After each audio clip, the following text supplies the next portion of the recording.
Messieurs les ministres, Madame et Monsieur le Président, mes chers collègues, après deux reports dus à l'actualité politique et indépendamment de notre volonté, nous avons aujourd'hui le plaisir d'accueillir les trois ministres concernés par le sujet des exportations d'armes et de biens à double usage, le ministre des Armées, Sébastien Lecornu, Monsieur le délégué auprès du ministre de l'Europe et des Affaires étrangères chargé du commerce extérieur et des Français de l'étranger, Monsieur Laurent Saint-Martin, le ministre délégué du ministre de l'Économie auprès du ministre de l'Économie, des Finances et de la Souveraineté industrielle et numérique chargé de l'industrie et de l'énergie, Monsieur Marc Ferracci. L'audition commune des trois ministres concernés consacre le caractère indissociable des trois enjeux stratégiques, diplomatiques et industriels soulevés par nos exportations d'armes.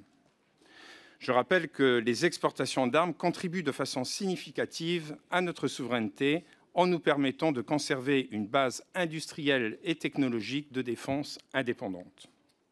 Dans son rapport de 2024 sur les exportations d'armes et les exportations de biens à double usage, le gouvernement évoque pour 2023 des prises de commandes qui s'élèvent à 8,2 milliards d'euros, en forte baisse après une année 2022 qui s'était révélée historique. Vous pourrez certainement revenir sur ces raisons de cette baisse en 2023, puis de l'augmentation réalisée en 2024, avec plus de 18 milliards d'euros de prise de commande.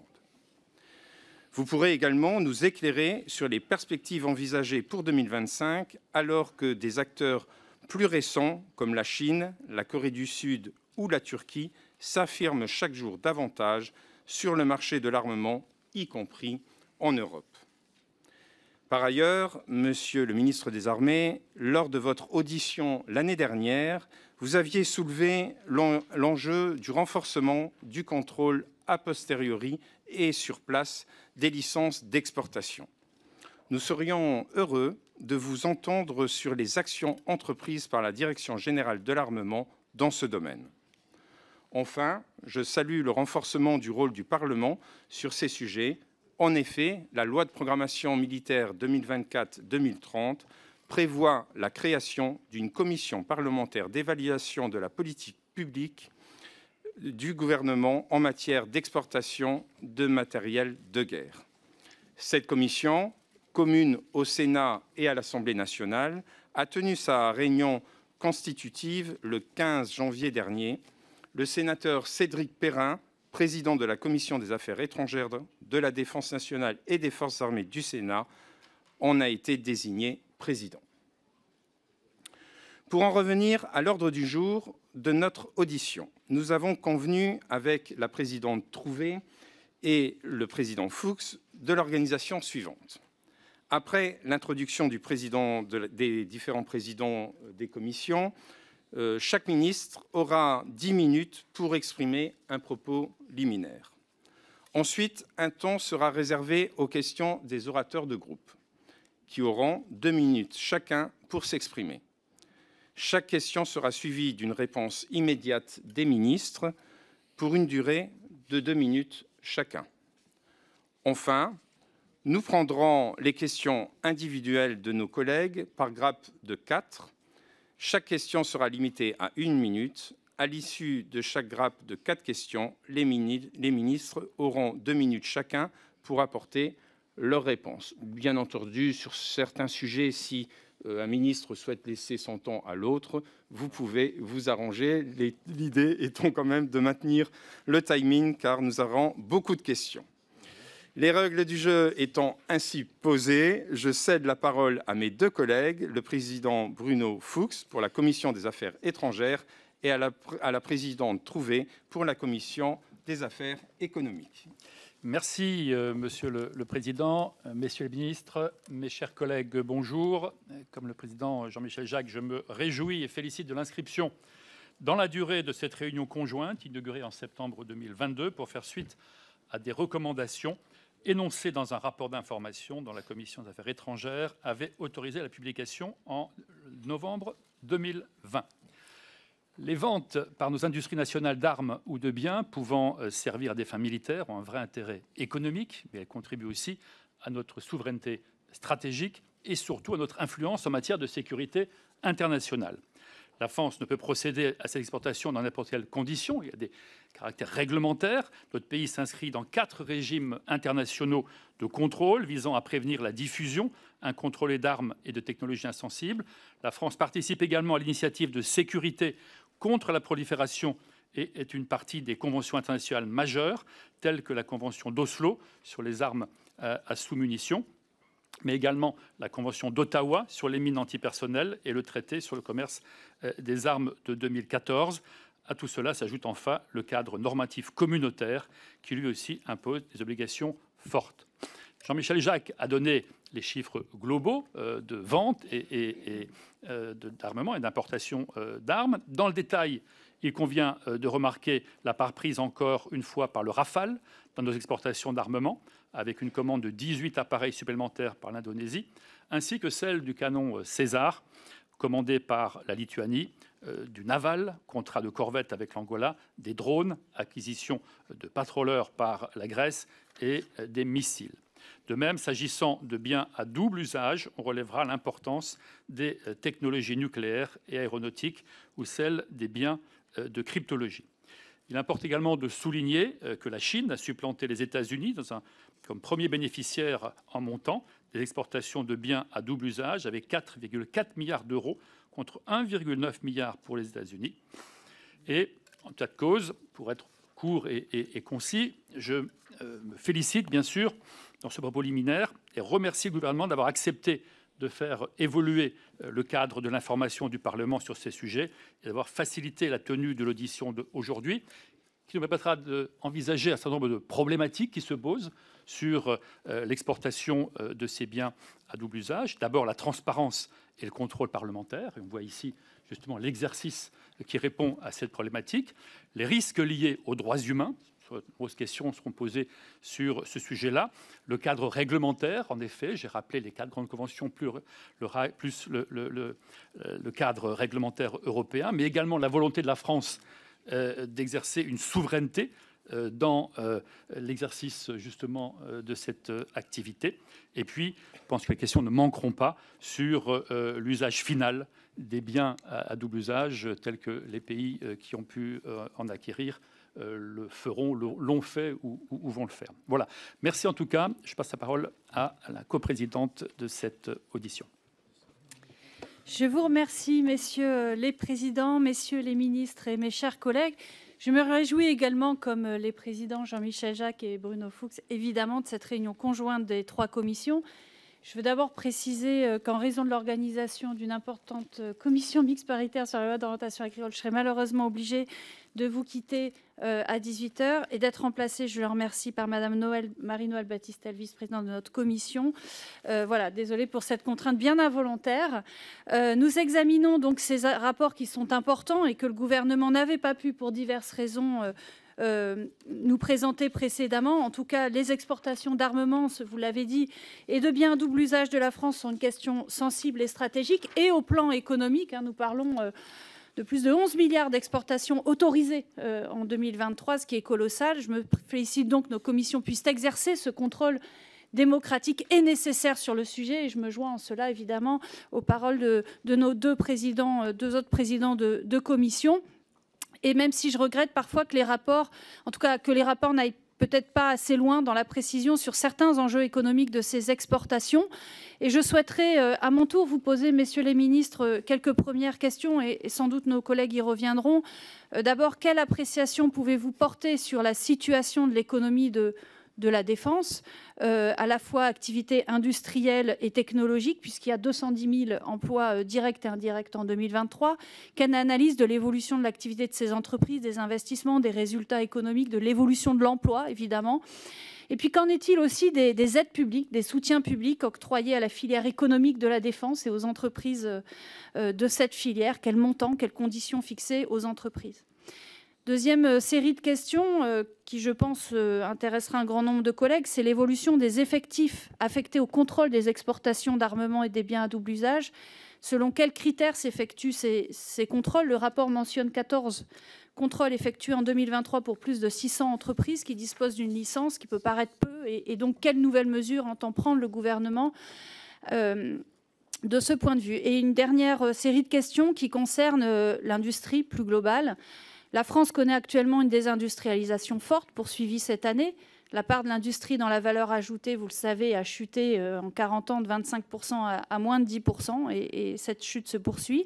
Et en quoi ça peut affecter l'industrie d'armement? D'accord.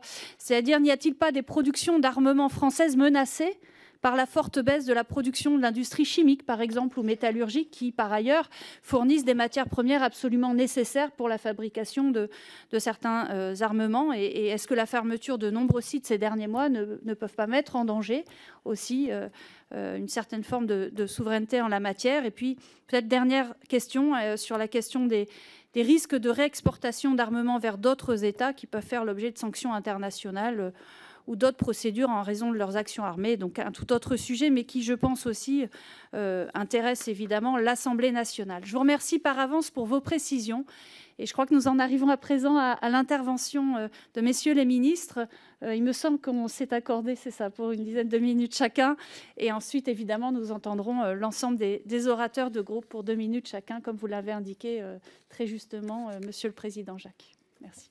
Merci Madame la Présidente, Messieurs les Présidents, Mesdames, Messieurs les députés. Heureux de vous retrouver pour un exercice qui n'est effectivement pas si familier, puisque cette manière de rendre compte aux représentants de la nation des politiques d'exportation d'armes, au fond, n'est pas si ancienne dans notre usage, dans notre droit, et que de fait, vous avez eu raison de rappeler, Madame la Présidente, Messieurs les Présidents, qu'il y a des engagements qui ont été pris par le gouvernement, notamment pendant la loi de programmation militaire, sans remettre en cause les fondements même de l'organisation des compétences en matière du contrôle d'exportation des armes. J'en donnerai un mot dans un instant.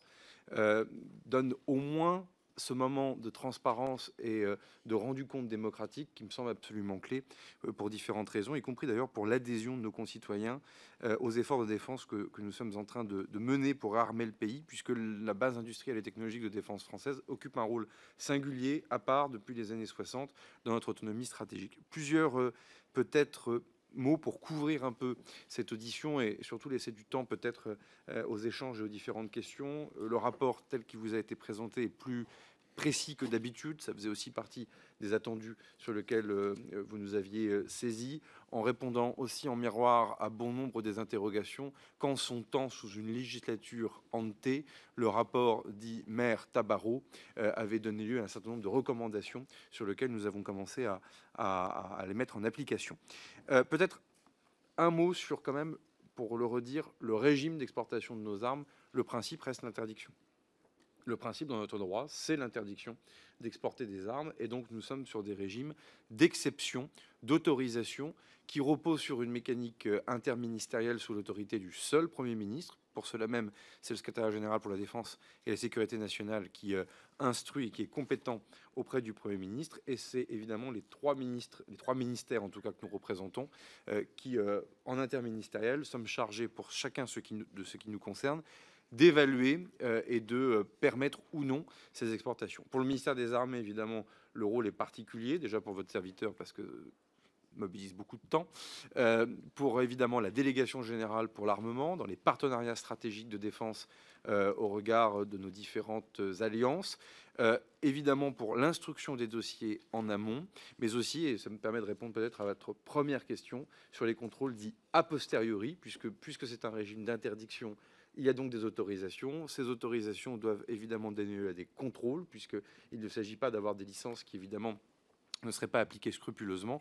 Et ça, c'est évidemment un des points d'effort sur lesquels nous étions attendus. Et donc, ces contrôles ont été multipliés par 2 en 2 ans, avec là aussi des ressources RH qui ont été réaffectées au sein de la délégation générale pour l'armement. On est pratiquement sur une petite vingtaine de sociétés qui ont fait l'objet d'un contrôle. Vous le savez, ces contrôles sont dissuasifs, puisque leur seule existence et leur caractère aléatoire recrée évidemment une discipline importante dans la manière dont sont exécutées les licences, mais on pourra peut-être y revenir dans un instant. Peut-être un autre commentaire pour dire aussi que notre modèle de défense, et ça me permet aussi de répondre à votre question, Madame la Présidente, sur l'évaluation du dynamisme, au fond, de notre industrie de défense. Il n'y a pas de... il n'y a pas de réarmement français sans exportation. Le modèle a été conçu comme ça. C'est un objet de discussion politique important et de divergence politique parmi les différentes sensibilités ici à l'Assemblée nationale, et c'est d'ailleurs un débat démocratique de bon niveau. Mais enfin, il se trouve que nativement, le modèle tel qu'il a été imaginé repose sur une part d'export.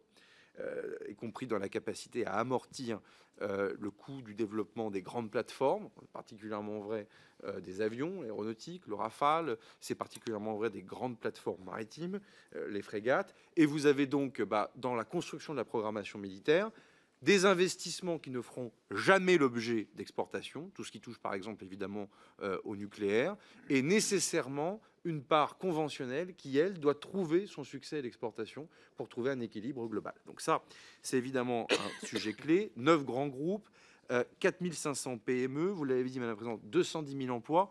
Pour continuer de répondre à votre question, c'est 10 000 emplois de plus aujourd'hui qu'en 2020. Et donc ça dit quelque chose aussi de ce monde qui se réarme, l'État, évidemment, notre République en premier lieu, avec évidemment de grandes tensions liées à la commande publique militaire. Donc, il n'est pas franchement question de subvention, mais plutôt là de carnet de commandes à remplir. Et on le voit bien, pour les années, nous sommes amenés à vous rendre compte cet après-midi, on est globalement sur entre un tiers et un quart du chiffre d'affaires de nos industries de défense qui sont réalisées à l'export. Et donc on voit bien évidemment comment l'équilibre ici se fait. C'est un équilibre qui n'est pas que financier ou budgétaire. Il permet évidemment de tenir les équipes et les plateaux de développement et d'innovation de manière incrémentale, mais aussi les lignes de production. Il arrive que certaines années, les armées françaises n'aient pas besoin de tel type de munitions ou de tel type d'armes. Or, pour autant, il vous faut garder la ligne de production ouverte dans les industries de défense. Je crois que le meilleur exemple, c'est le missile Mistral. Pendant des années, nous en avions des stocks suffisants. Donc les lignes de production auraient pu s'arrêter, MBDA en l'espèce, mais c'est l'exportation d'armes qui a permis de garder un flux de production et donc la ligne de chaîne de fabrication avec la supply chain, en mauvais français, les sous-traitants, pardonnez-moi, et évidemment la mobilisation des matériaux critiques pour ce faire. Il y a un autre exemple, on en a beaucoup parlé pendant la programmation militaire, pour les commissaires à la défense, en tout cas, votre président ayant été le rapporteur de cette loi, les A400M, dont on sait très très bien que là aussi la permanence de la ligne de production chez Airbus repose inévitablement sur l'exportation. Et les Bretons qui sont ici, évidemment, m'en voudraient si je ne citais pas l'Orient et les chaînes de fabrication des frégates. Donc, de toute façon, dans l'export vient se greffer, se rentrer profondément dans les équilibres de notre propre programmation militaire. C'est ainsi que ça a été imaginé il y a de ça plusieurs décennies. Et évidemment, nous le retrouvons ici aujourd'hui. Dernier argument, cet export est clé aussi désormais pour aller mettre un certain nombre de systèmes d'armes en stress opérationnel. Le canon César, après 3 ans de guerre en Ukraine, n'est plus le même, pour des raisons évidentes, qui tient au retour d'expérience de son comportement sur le champ de bataille. Pareil pour les drones, dont nous avons beaucoup appris.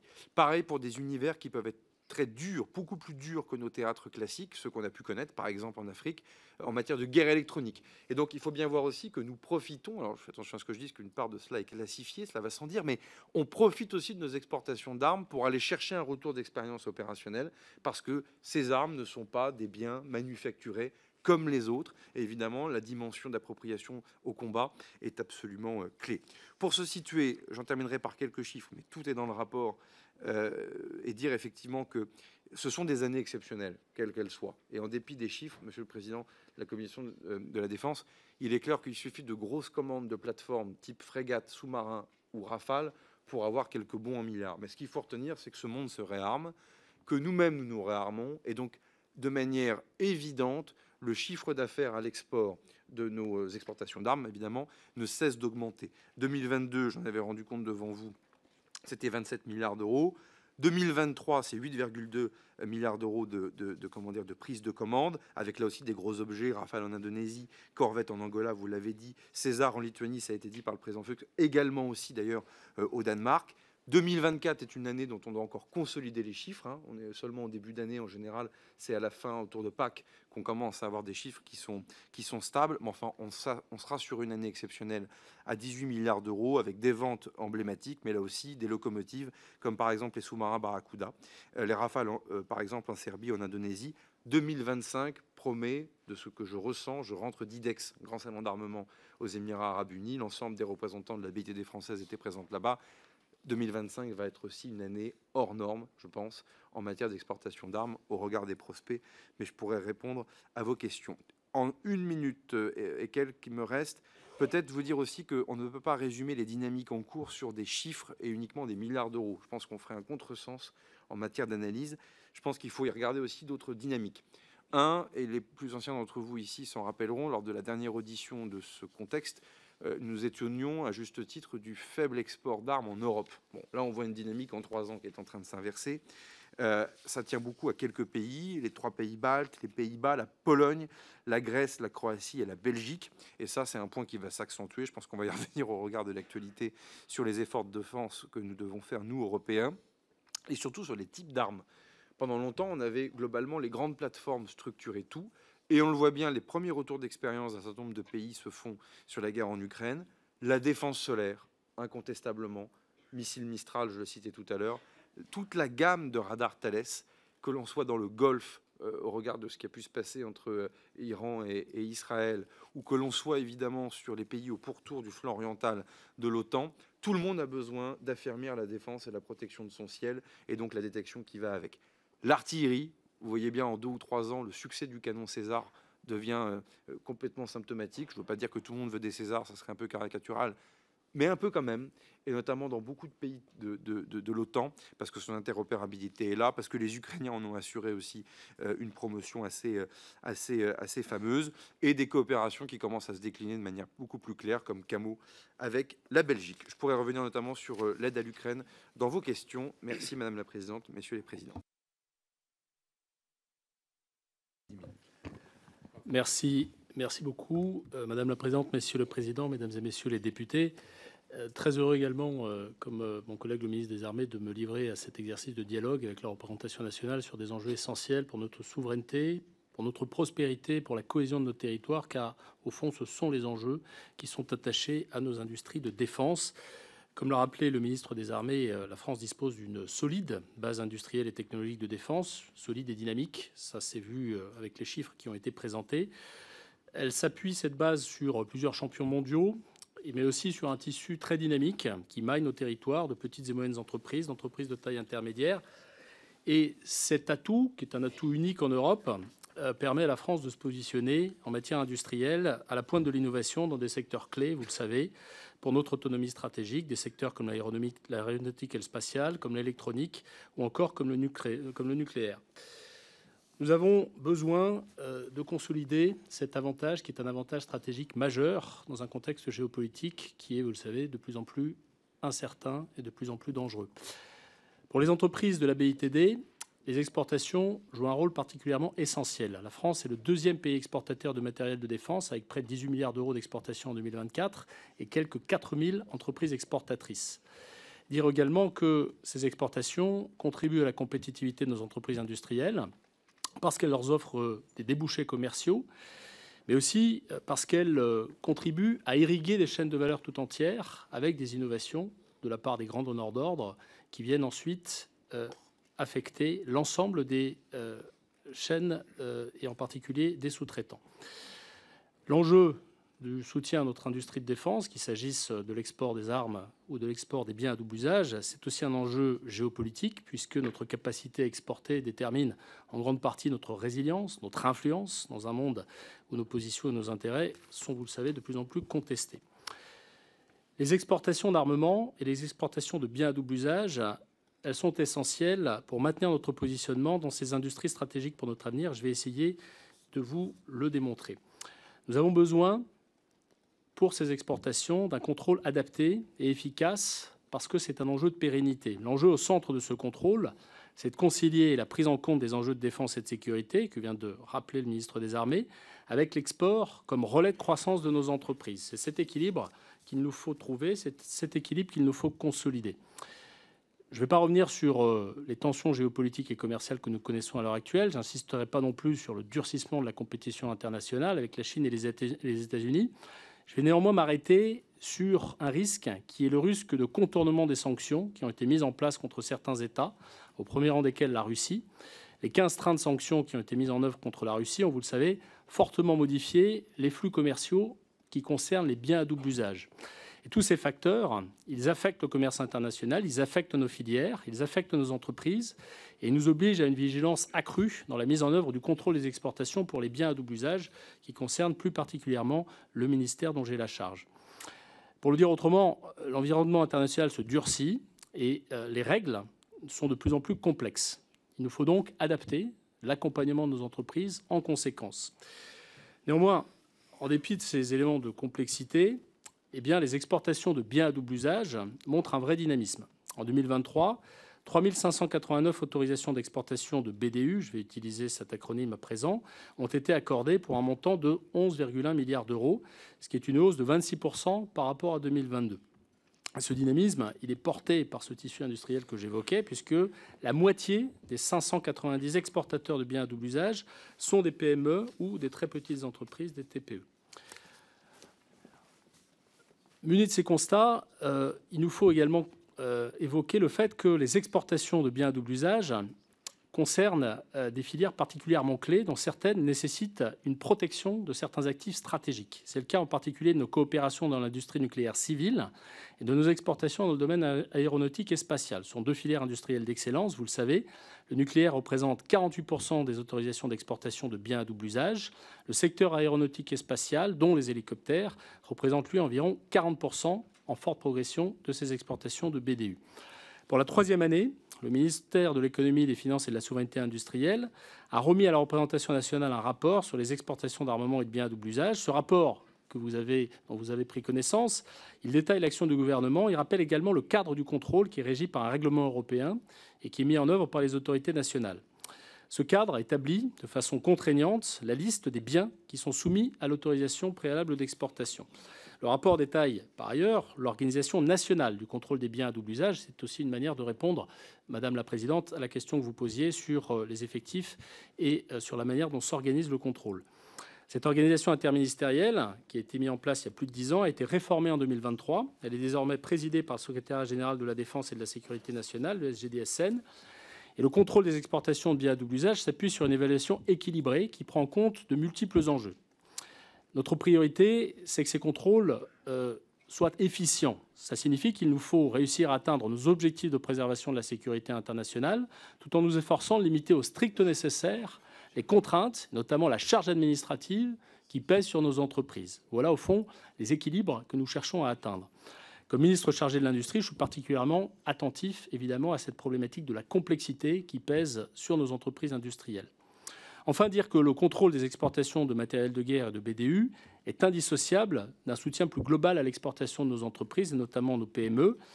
Je laisserai évidemment mon collègue Laurent Saint-Martin préciser et développer ces éléments, mais dire simplement que le ministère de l'Économie et de la Souveraineté industrielle procède à un examen extrêmement attentif de la compatibilité des exportations de ces matériels avec la capacité économique des pays destinataires. Il s'agit d'être vigilant à ce que l'acquisition ne crée pas chez le pays destinataire un effet d'éviction de certaines dépenses publiques et qu'elle ne mette pas en cause, en particulier, cette exportation, la soutenabilité de la dette des pays qui sont destinataires des biens à double usage ou des produits d'export d'armes.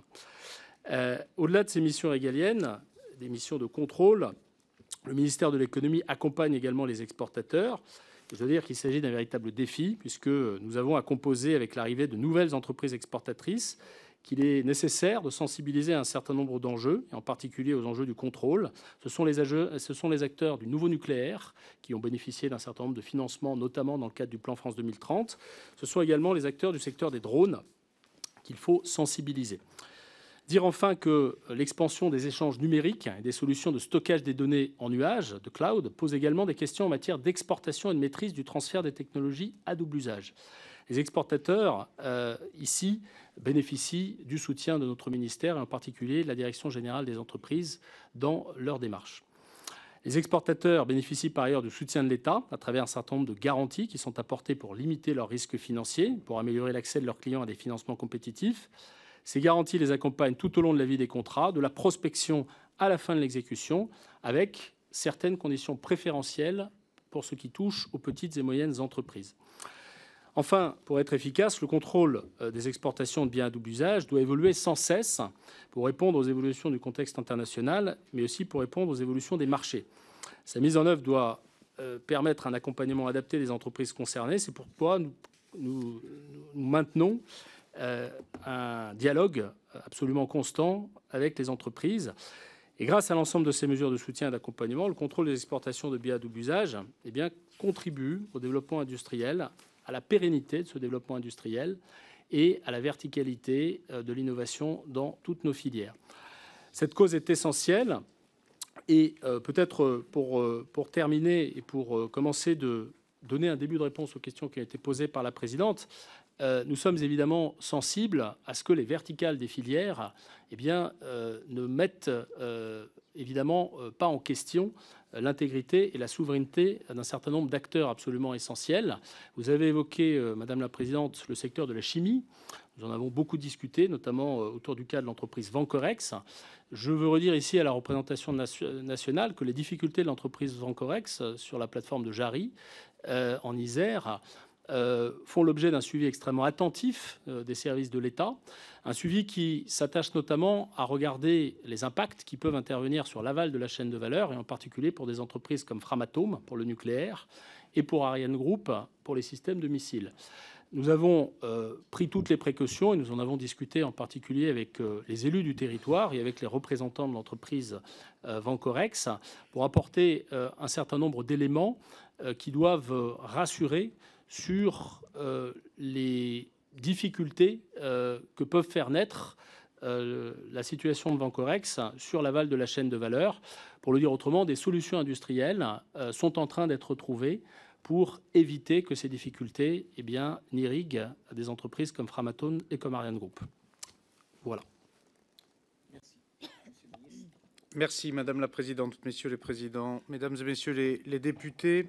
Effectivement, cela a été rappelé par mes deux collègues. C'est une nouvelle édition qui est le fruit d'un effort collectif qui est désormais ancré dans les usages, ceux du gouvernement, ceux du Parlement.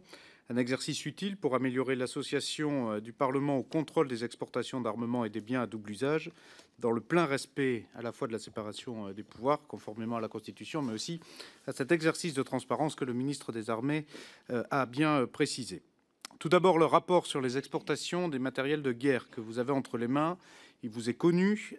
Et si nous nous comparons à nos partenaires étrangers, y compris européens, je tiens à dire que c'est l'un des plus complets au monde. Il évoque les critères qui ont mené à des refus d'autorisation d'exportation. Il met en avant la répartition géographique de ces refus. Il détaille la répartition par catégorie de matériel, ce qui permet d'avoir une compréhension précise de l'état de notre relation d'armement vers un pays donné. D'ailleurs, la France est l'un des rares pays à évoquer dans son rapport à la fois les licences octroyées, les refus, ainsi que les prises de commande qui figurent en annexe 5 du rapport. C'est aussi un rapport qui propose une explication s'agissant des choix méthodologiques. Là-dessus, le ministre des Armées a déjà eu et aura l'occasion de s'exprimer sur ce sujet, son ministère tenant la plume pour la rédaction de ce document. L'échange que nous allons avoir se situe dans un cadre précis, en ce qui me concerne, celui de la politique étrangère. C'est la raison pour laquelle je suis aussi devant vous, en tant que ministre délégué au commerce extérieur, auprès du ministre de l'Europe et des Affaires étrangères.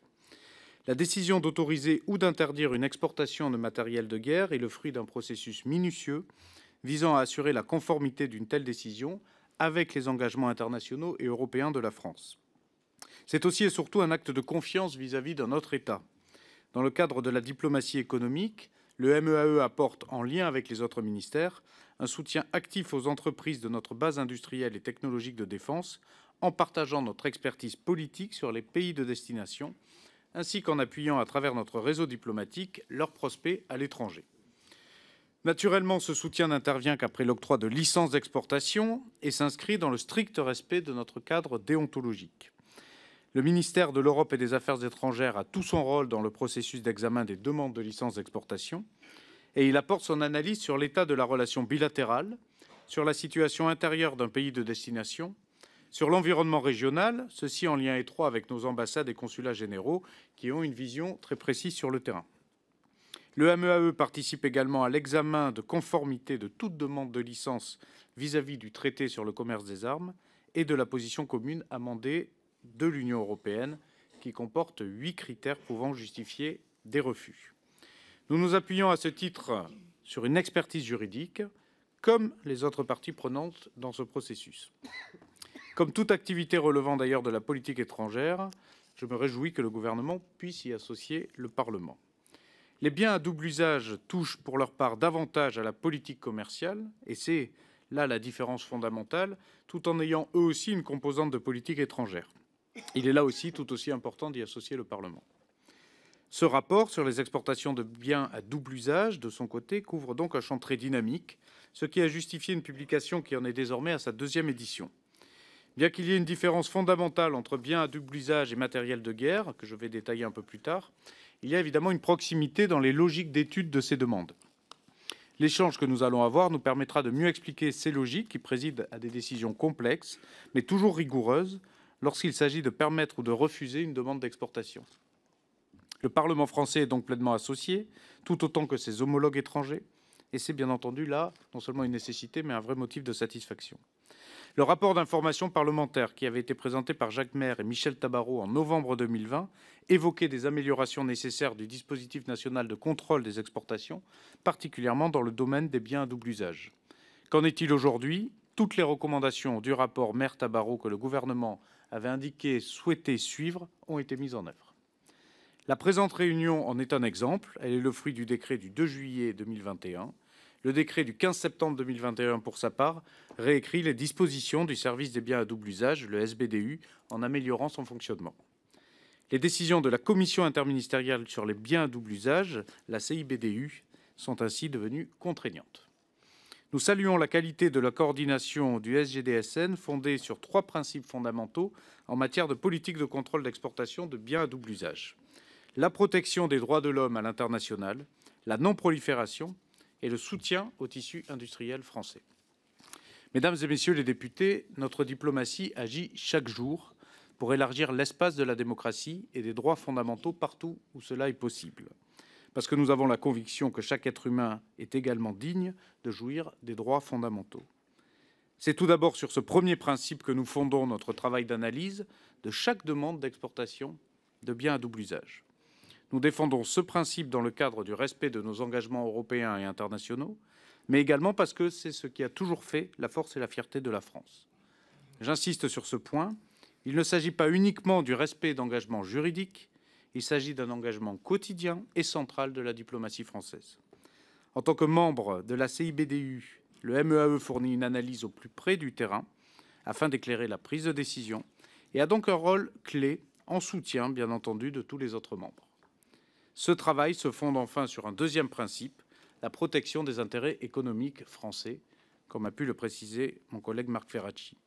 Vous n'êtes pas sans savoir, mesdames et messieurs les députés, que le commerce extérieur constitue une partie intégrante de mon portefeuille, et tout en restant fidèle à ses valeurs et en respectant ses engagements internationaux, la France, dans le cadre de sa politique de contrôle des exportations, veille à protéger le tissu industriel français, mais aussi à favoriser son développement.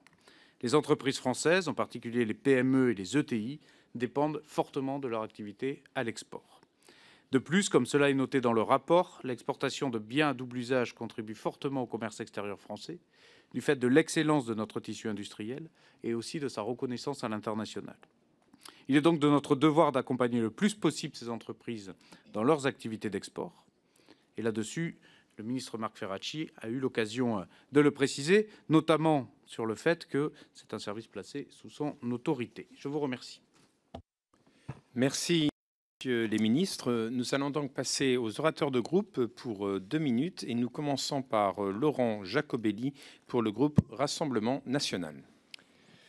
Merci, Madame, Messieurs les Présidents, Messieurs les Ministres, mes chers collègues. Le 24 février prochain marquera un triste anniversaire, celui de l'invasion de l'Ukraine par la Russie. Je tiens à rappeler ici notre solidarité avec le peuple ukrainien.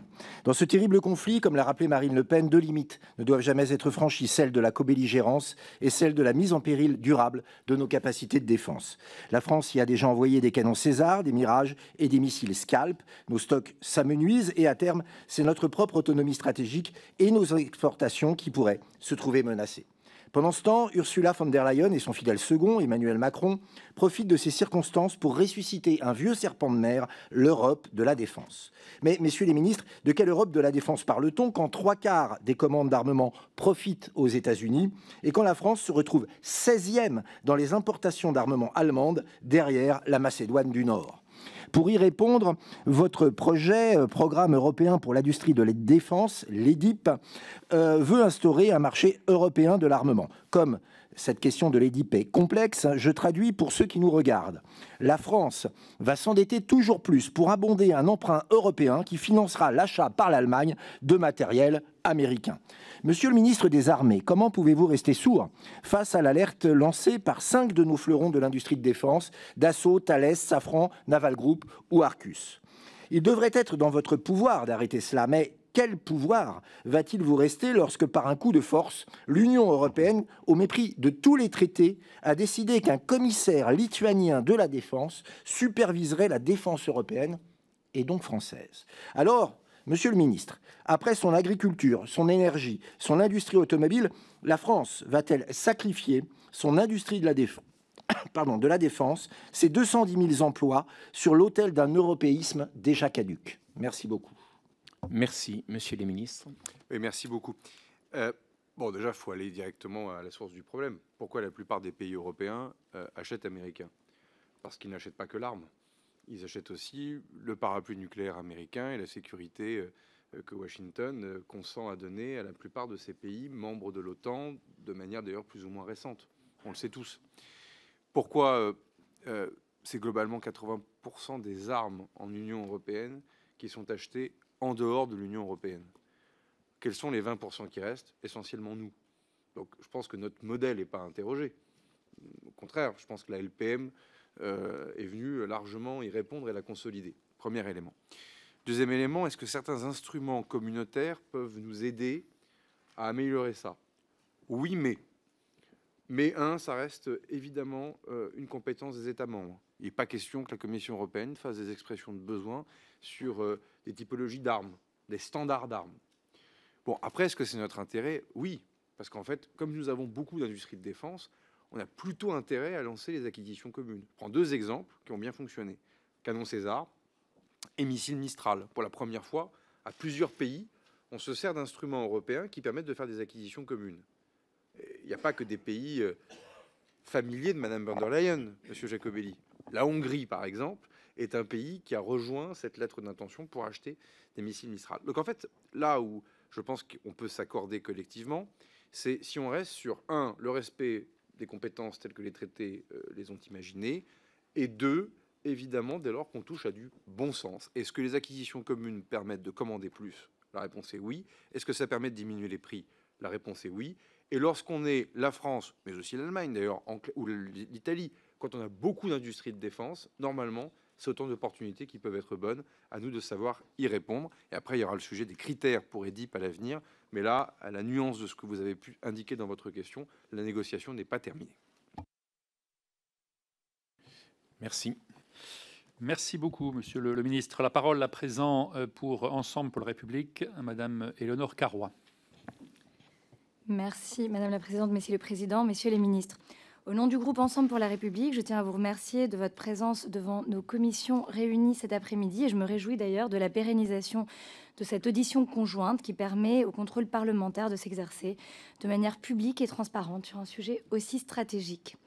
Le rapport sur lequel nous échangeons aujourd'hui dresse un bilan détaillé de la politique française d'exportation d'armement. Or, trop souvent, le débat public apparaît réducteur lorsqu'il s'agit de traiter des ventes par nos industries nationales d'armes ou de biens pouvant servir à des fins militaires. Ces exportations présentent un intérêt économique, mais elles contribuent également à notre souveraineté stratégique, vous l'avez rappelé, et à la consolidation de notre base industrielle et technologique de défense, BITD, j'emploierai cet acronyme. Le contexte géopolitique actuel, et en particulier la guerre en Ukraine, ça a été rappelé, l'élection de Donald Trump, ne laisse aucun doute sur la nécessité de développer et d'entretenir la BITD à l'échelle française, mais aussi européenne. Toutefois, pour être réellement efficace, cette BITD ne peut se limiter à une coordination entre États membres. Elle doit s'accompagner de financements adaptés, de mécanismes de coopération renforcés, d'un soutien ambitieux à l'innovation. Alors, messieurs les ministres, comment concrètement et prochainement la France entend-elle peser sur ces discussions pour assurer que cette BITD européenne soit un véritable levier de souveraineté? Enfin, il a été question, messieurs les ministres, des biens à double usage. En janvier 2024, la Commission européenne a présenté plusieurs initiatives visant à renforcer la compétitivité et la résilience de l'industrie stratégique européenne, parmi lesquelles figure une régulation plus stricte des exportations des biens à double usage. Si ces mesures visent à renforcer la sécurité collective, elles ne devraient pas freiner l'innovation ni affaiblir la compétitivité des entreprises françaises. Donc, messieurs les ministres, pourriez-vous nous préciser comment la France compte garantir un équilibre entre le contrôle nécessaire de ces exportations et la compétitivité de nos entreprises? Je vous remercie. Merci, Madame la députée. Plusieurs questions, peut-être plusieurs réponses. Répartissez-vous la parole, messieurs les ministres. Merci, Monsieur le Président. Madame la députée, en étant fongible, qu'est-ce que l'Europe peut faire pour la BITD? L'Europe, c'est un marché commun, c'est un marché unique. Donc déjà, comme pour n'importe quel secteur économique, mais en l'adaptant encore plus vite et plus fort à la défense, il est clair qu'il nous faut avoir des instruments de simplification majeurs et massifs. Le monde va vite. Il y a 3 ans, nous avions des initiatives qui naissaient ici ou là à Bruxelles en matière de taxonomie, sur lequel d'ailleurs un certain nombre d'entre vous, dans le cadre de la commission de la défense de cette maison, ont largement contribué à les repousser, et je vous en remercie. 3 ans plus tard, les mêmes qui considéraient que produire des armes, c'était sale, sont ceux qui ne manqueraient pas de nous enguirlander parce qu'on ne produit pas assez vite. Bon, donc on voit bien qu'on a quand même changé d'ambiance et d'époque en seulement 3 années. Donc il est clair que, y compris sur les directives à venir, compliance, vigilance, sur l'ensemble des instruments qui encadrent le champ normatif, il ne s'agit pas de faire n'importe quoi, d'avoir des dérogations qui nous mèneraient à faire n'importe quoi en matière de défense, mais il faut déjà traiter les industries de défense par le régime d'exception, notamment si nous devions connaître un engagement majeur. Voilà, ça, je pense que c'est le premier carnet, en tout cas la première feuille de route que le commissaire à la défense, Kubilius, doit justement appliquer à Bruxelles. Merci. Peut-être un élément de complément sur les biens à double usage. Il est vrai que la Commission européenne a proposé en juin 2024 des initiatives pour renforcer la sécurité économique européenne. Et il y a des applications de ce principe au contrôle des exportations de biens à double usage. C'est un axe assez important pour assurer la sécurité économique de l'Union. Il y a 2 applications qu'on peut évoquer de ce principe qui ont particulièrement mobilisé les autorités françaises. La première, c'est le contrôle du quantique des technologies habilitantes, qui a fait l'objet d'un arrêté du 2 février 2024, qui était signé à l'époque par le ministère de l'Économie, par le ministre de l'Économie.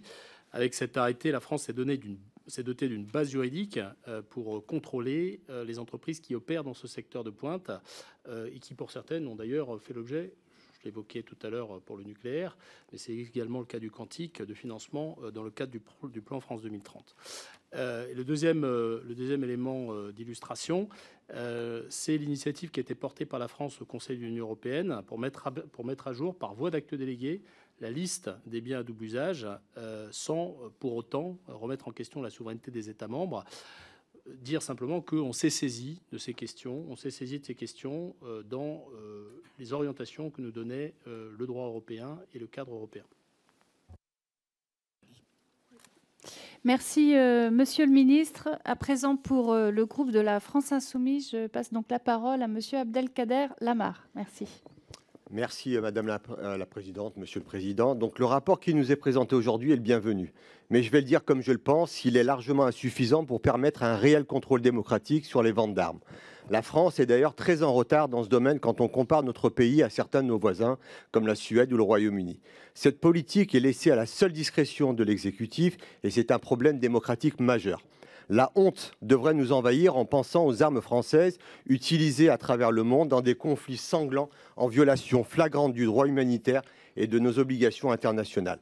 Comme l'a révélé Amnesty International en novembre 2024, des systèmes d'armement français sont bel et bien utilisés aujourd'hui au Soudan. Or, l'Union européenne impose un embargo sur les armes pour tout le Soudan depuis 1994. Que les armes françaises repérées soient montées sur des véhicules fabriqués par les Émirats arabes unis ne change rien au problème. La France est tenue d'interdire l'exportation d'armes lorsqu'il existe un risque important que les armes soient utilisées pour commettre ou faciliter de graves violations du droit international humanitaire.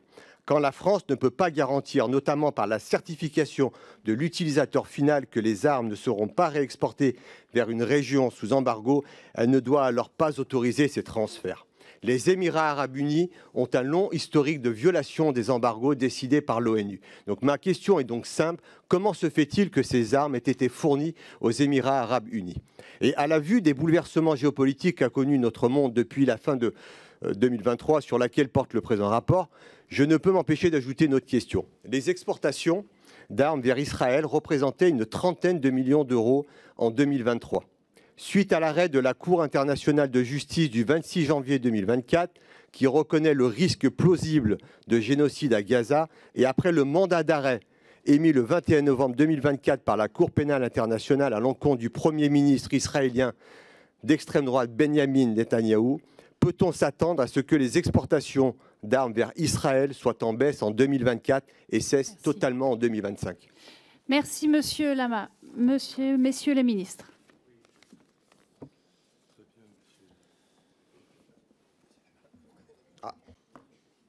Merci, Madame la Présidente.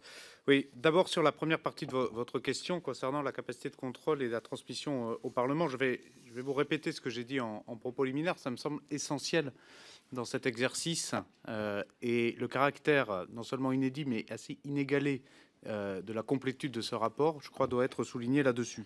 Je répète, on a dans ce rapport l'ensemble des critères qui mènent au refus, quand on parle d'autorisation d'exportation, l'ensemble, toutes les répartitions géographiques de ces mêmes refus, et également la répartition par catégorie de matériel là-dessus.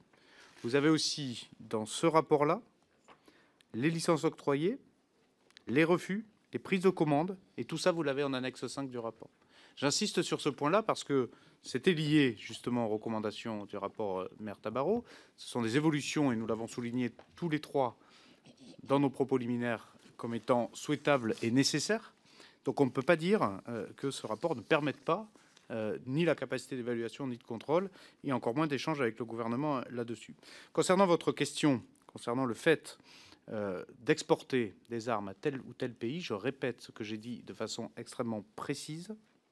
Toute autorisation d'exportation, quelle qu'elle soit, à quelque pays que ce soit, qu'elle relève des matériels de guerre ou des biens à double usage, c'est exactement la même chose. C'est d'ailleurs pour ça que nous faisons cette audition ensemble. C'est le fruit du même processus interministériel strict qui s'assure, du respect des engagements internationaux européens, à chaque fois, systématiquement, quelle que soit la nature du bien exporté, et notamment le critère numéro 2 de la position commune de l'UE sur les droits de l'homme.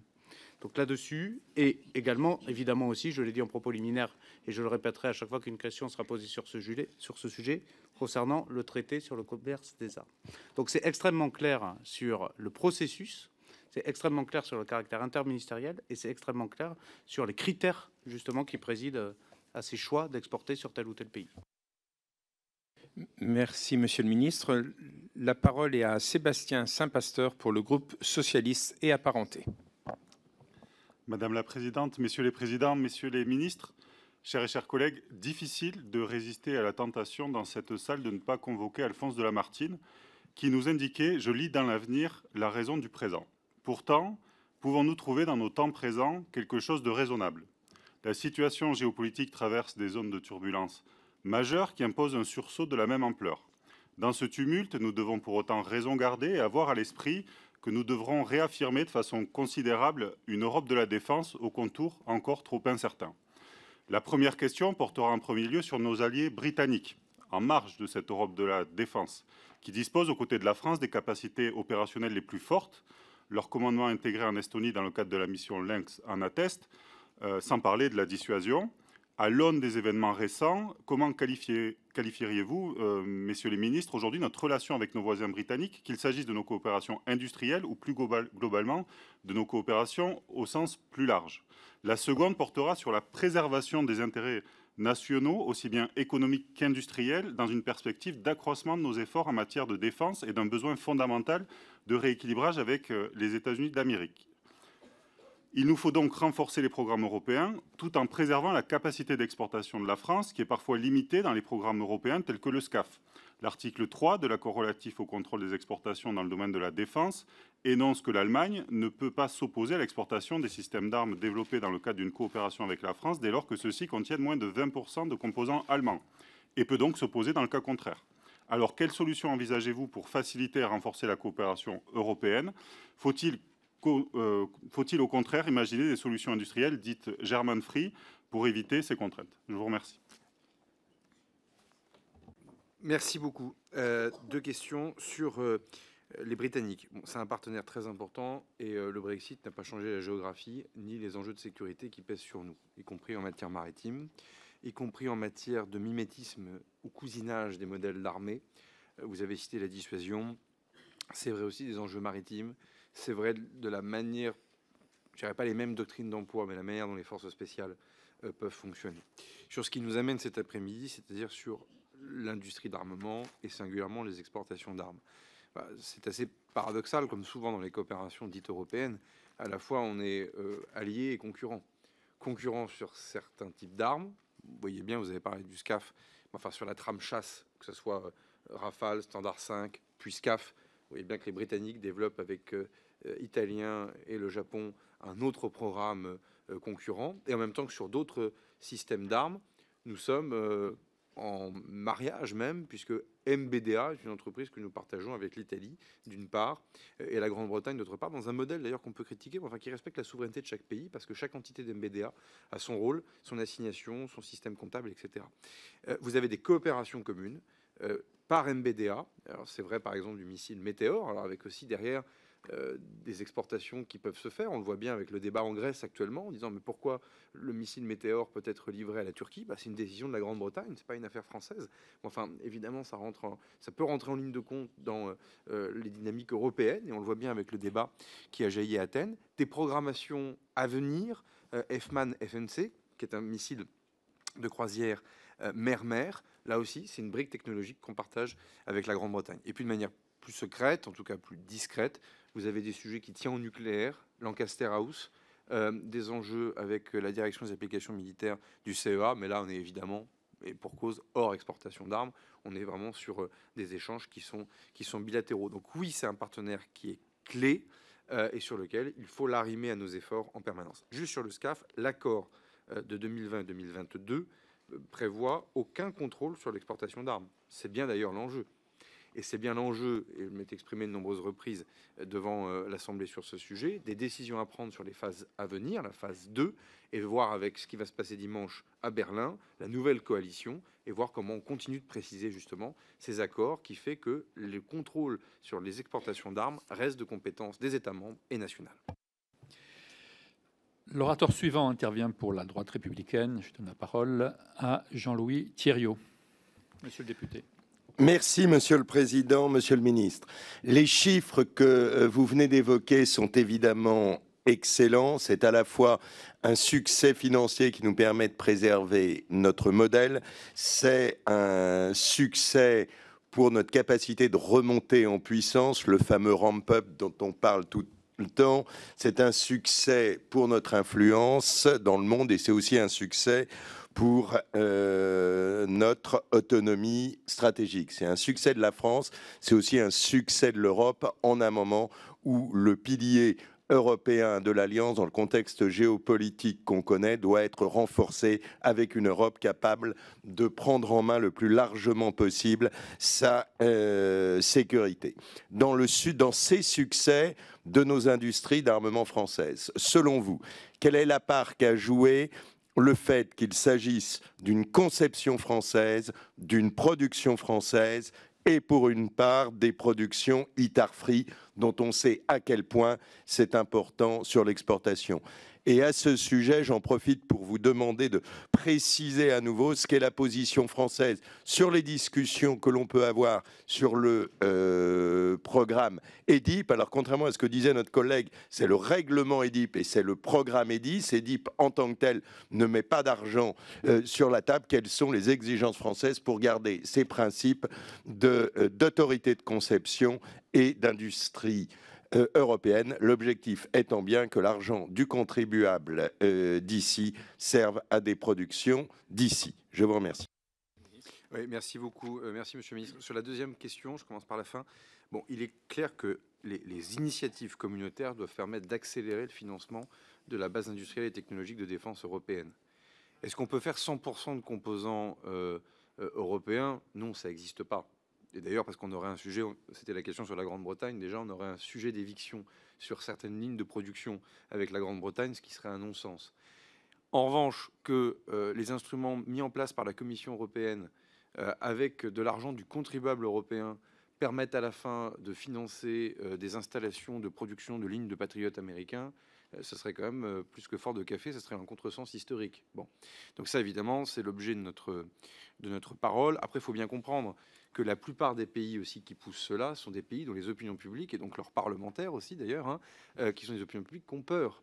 Et qui, entre le débat, avoir des armes tout de suite américaines ou des armes européennes dans moyen longtemps, bah évidemment, avec des opinions publiques qui ont peur, nous on a digéré notre dissuasion nucléaire, on est à l'ouest de l'Europe, pour toutes ces raisons, le rapport est différent. Mais c'est là, nous, quand même, on met du poids de corps dans la discussion, dans la négociation, parce qu'on parle d'1,5 milliard d'euros. On va pas déjà très loin avec cette somme-là, c'est pour démarrer. Mais si en plus on commence à avoir des critères qui font que les instruments ne partent pas droit, pardonnez-moi cette expression familière, derrière, on connaît la suite. Donc ça, c'est clé, et ça veut dire au fond que le critère, à mon avis, organisateur de ça, c'est le fait que l'autorité de conception soit issue de l'Union européenne. Et avec ça, vous voyez bien comment nos plateformes, y compris nos programmes d'armement à venir, je pense aux santé de nouvelle génération, peuvent rentrer petit à petit dans le cadre du dispositif. Et ça a évidemment beaucoup de valeur pour nous, Français. ITAR Free, c'est clé. Bon, c'est pas le cas de toutes les armes, parce que certaines, par définition, épousent à des lignes, à des composants qui viennent évidemment des États-Unis. Pour beaucoup de projets, c'est plus qu'ITAR Free. C'est notre diplomatie, alliée mais non alignée. Pourquoi tant d'armes partent dans le Golfe? C'est aussi parce que c'est un moyen pour ces pays d'acheter ni à Moscou, ni à Pékin, ni à Washington. Donc, ils achètent quelque chose qui va bien au-delà de ce que nous produisons, si je peux me permettre. Et c'est évidemment le partenariat stratégique qui va avec le système d'armes. Il nous faut continuer, troisième élément, à développer des filières de composants qui nous permettent de développer ces ITAR Free. Mais ça aussi, à l'échelle franco-française, ça a de la valeur. On le fait pour tout ce qui concerne notre dissuasion nucléaire. Le faire pour l'ensemble des systèmes d'armes n'aurait pas de sens. Et c'est aussi un sujet évidemment européen. Un petit complément rapide sur ITAR, sur le fait que effectivement, les autorités françaises sont évidemment en lien avec les autorités américaines sur les difficultés que ça peut créer sur nos industries françaises là-dessus. Donc il y a un groupe stratégique de commerce de défense sur ce sujet-là et il y a un dialogue bilatéral dédié à cela. Merci, messieurs les ministres. Je passe la parole maintenant pour le groupe écologiste et social à monsieur Damien Girard. Merci Madame la Présidente, messieurs les ministres. Protéger la France, protéger l'Europe, c'est notre responsabilité, c'est notre devoir. La 4e République a eu raison lorsqu'elle défendait une Europe de la défense autonome des Américains. La 5e République a eu raison lorsqu'elle préservait une capacité de projection extérieure et une industrie de défense nationale. Notre rôle n'est pas de nous en réjouir, mais d'assumer la responsabilité d'être la première armée du continent européen à l'heure où l'histoire nous rappelle sa violence. Et pourtant, nos armées manquent d'équipements, de pièces de rechange, de munitions, de stock. Bref, nous manquons de masse. Pourquoi? Parce que l'économie de guerre, en dépit des discours, n'est aujourd'hui pas encore une réalité. Ce sera d'ailleurs l'objet d'un rapport que nous rendrons cet été avec mon collègue Thomas Gassilou. Parce que notre industrie de défense n'est pas calibrée pour soutenir un effort prolongé, parce que notre stratégie ne prend pas suffisamment en compte la nécessité de constituer des stocks capables de générer cette masse en cas de besoin, parce que notre soutien à nos partenaires ne peut être sincère que si nous avons, nous-mêmes, les moyens de ce soutien. Protéger la France, protéger l'Europe, cela signifie être en mesure de produire en quantité et en rapidité. Notre industrie de défense conçoit des équipements de haute technologie, mais sont-ils les plus adaptés à un champ de bataille moderne?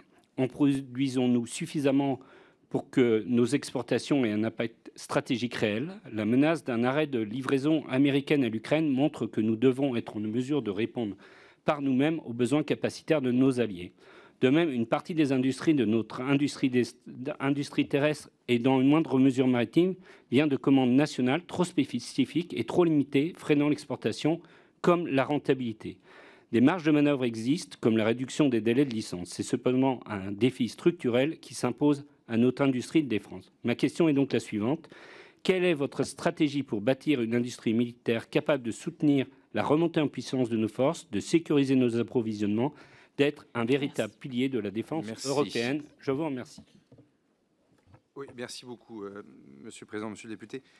Bon, votre question, elle est évidemment clé, mais après, elle est aussi un peu anachronique, au sens où, au regard de l'effort sans précédent de réarmement que nous faisons, on ne peut pas dire qu'on est dans la même situation qu'il y a 3 ans.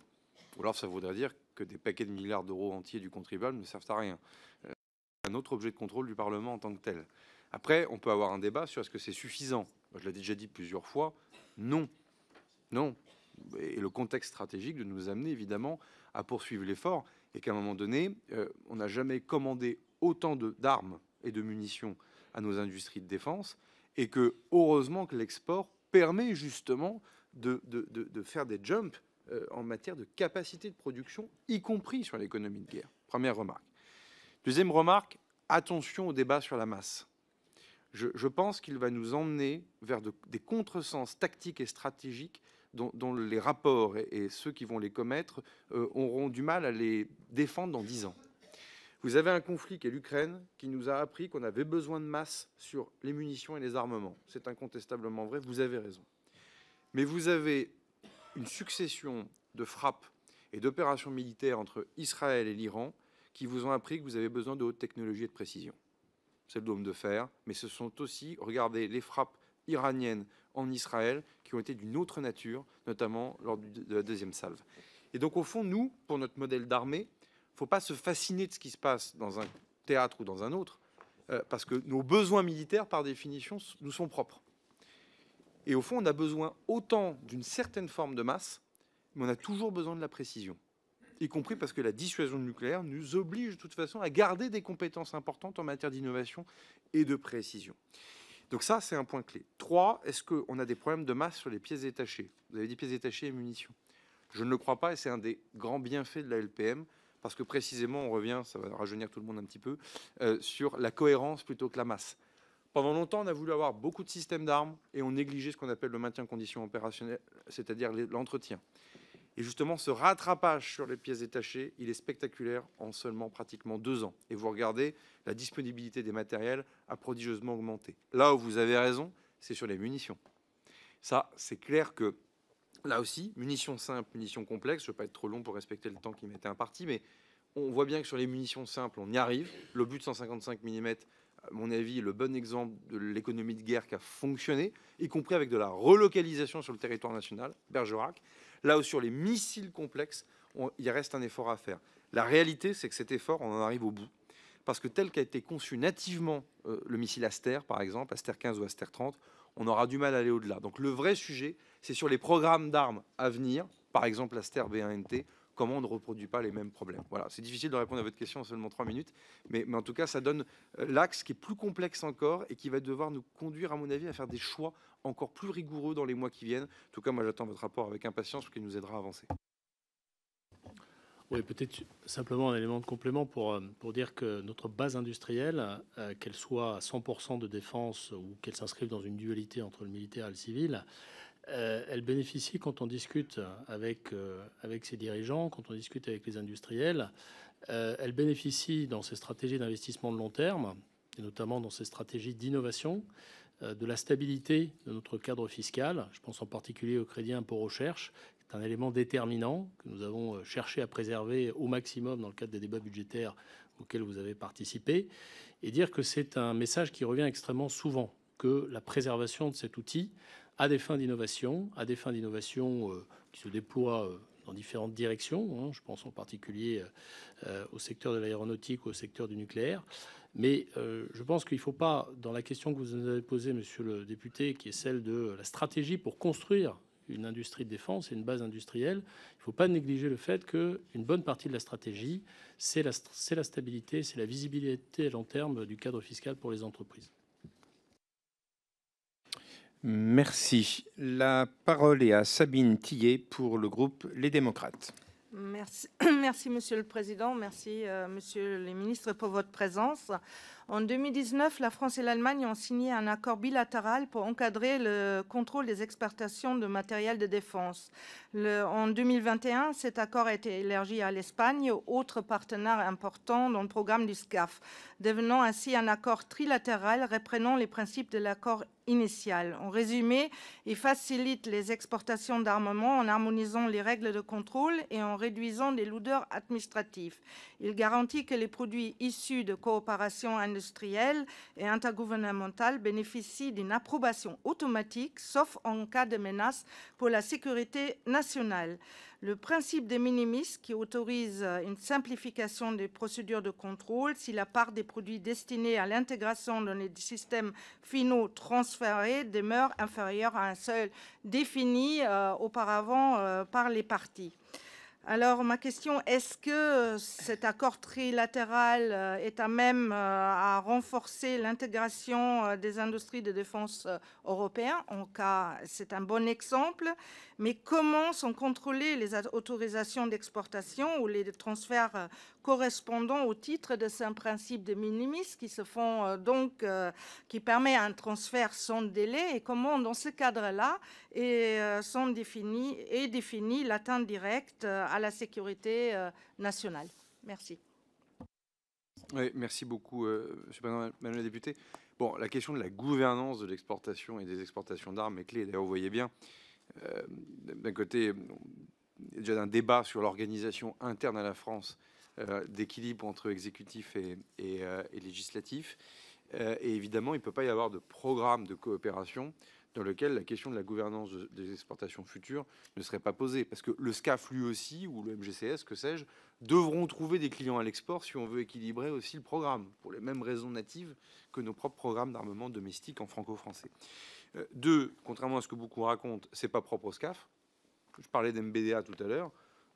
Vous avez déjà toute une trame de missiles fabriqués par MBDA UK ou MBDA Italie qui font déjà l'objet d'une gouvernance, d'une comitologie. C'est bien le sujet d'ailleurs qui est convoqué actuellement à Athènes, comme j'en parlais tout à l'heure. 3, l'accord dit des minimi est objectivement un bon accord.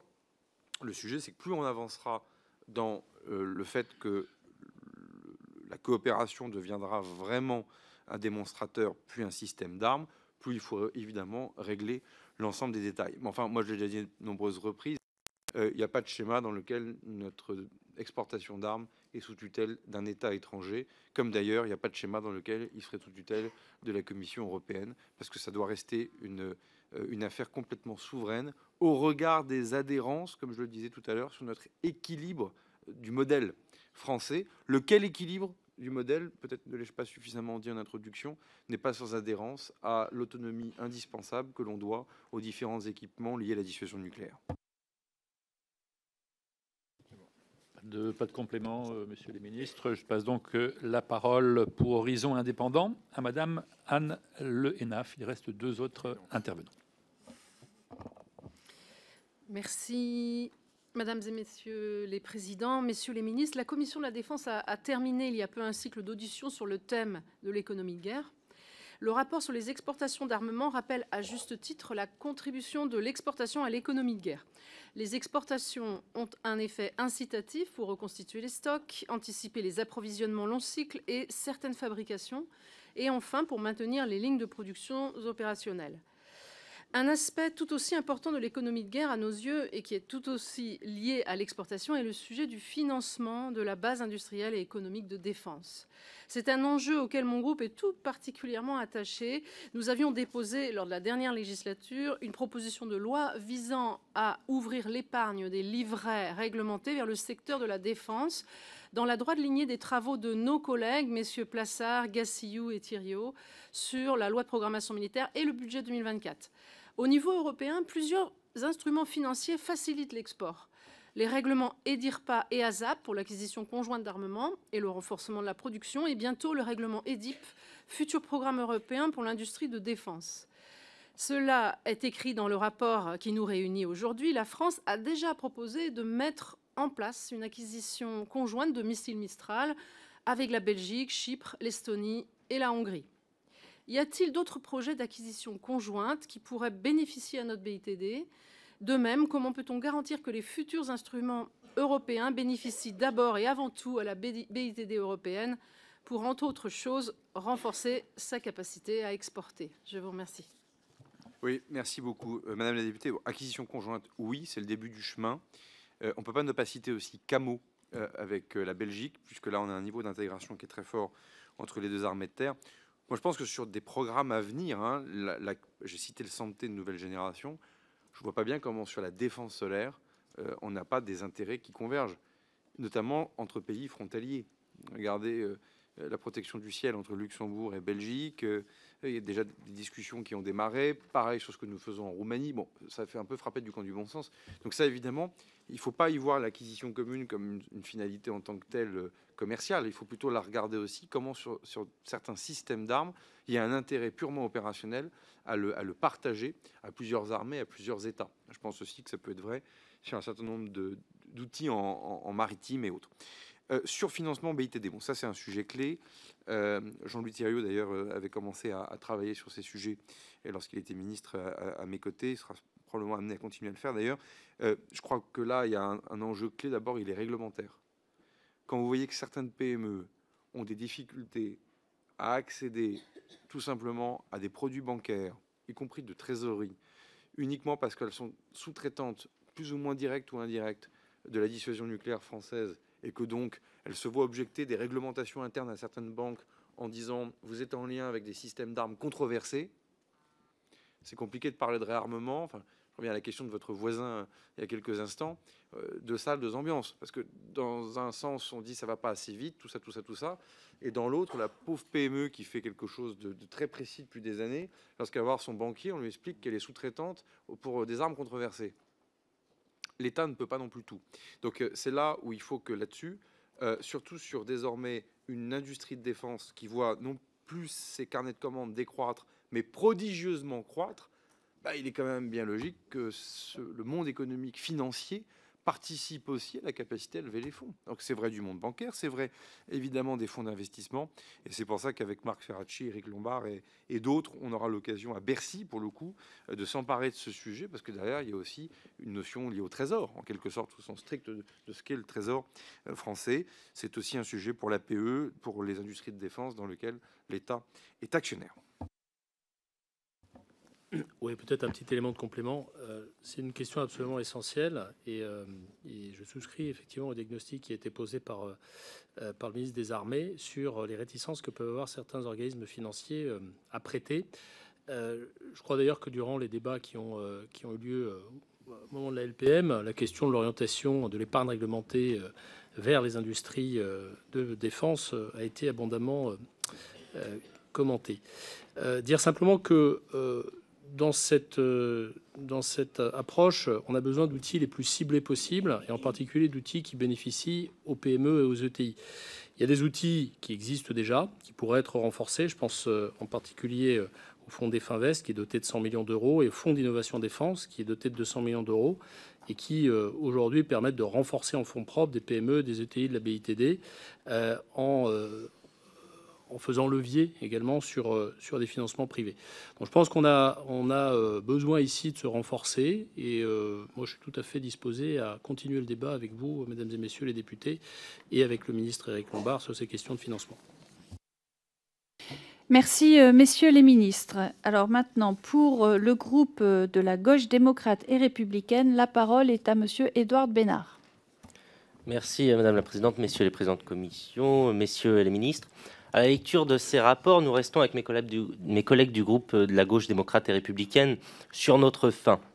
La France prétend vouloir simplifier la délivrance des licences d'exportation de biens à double usage.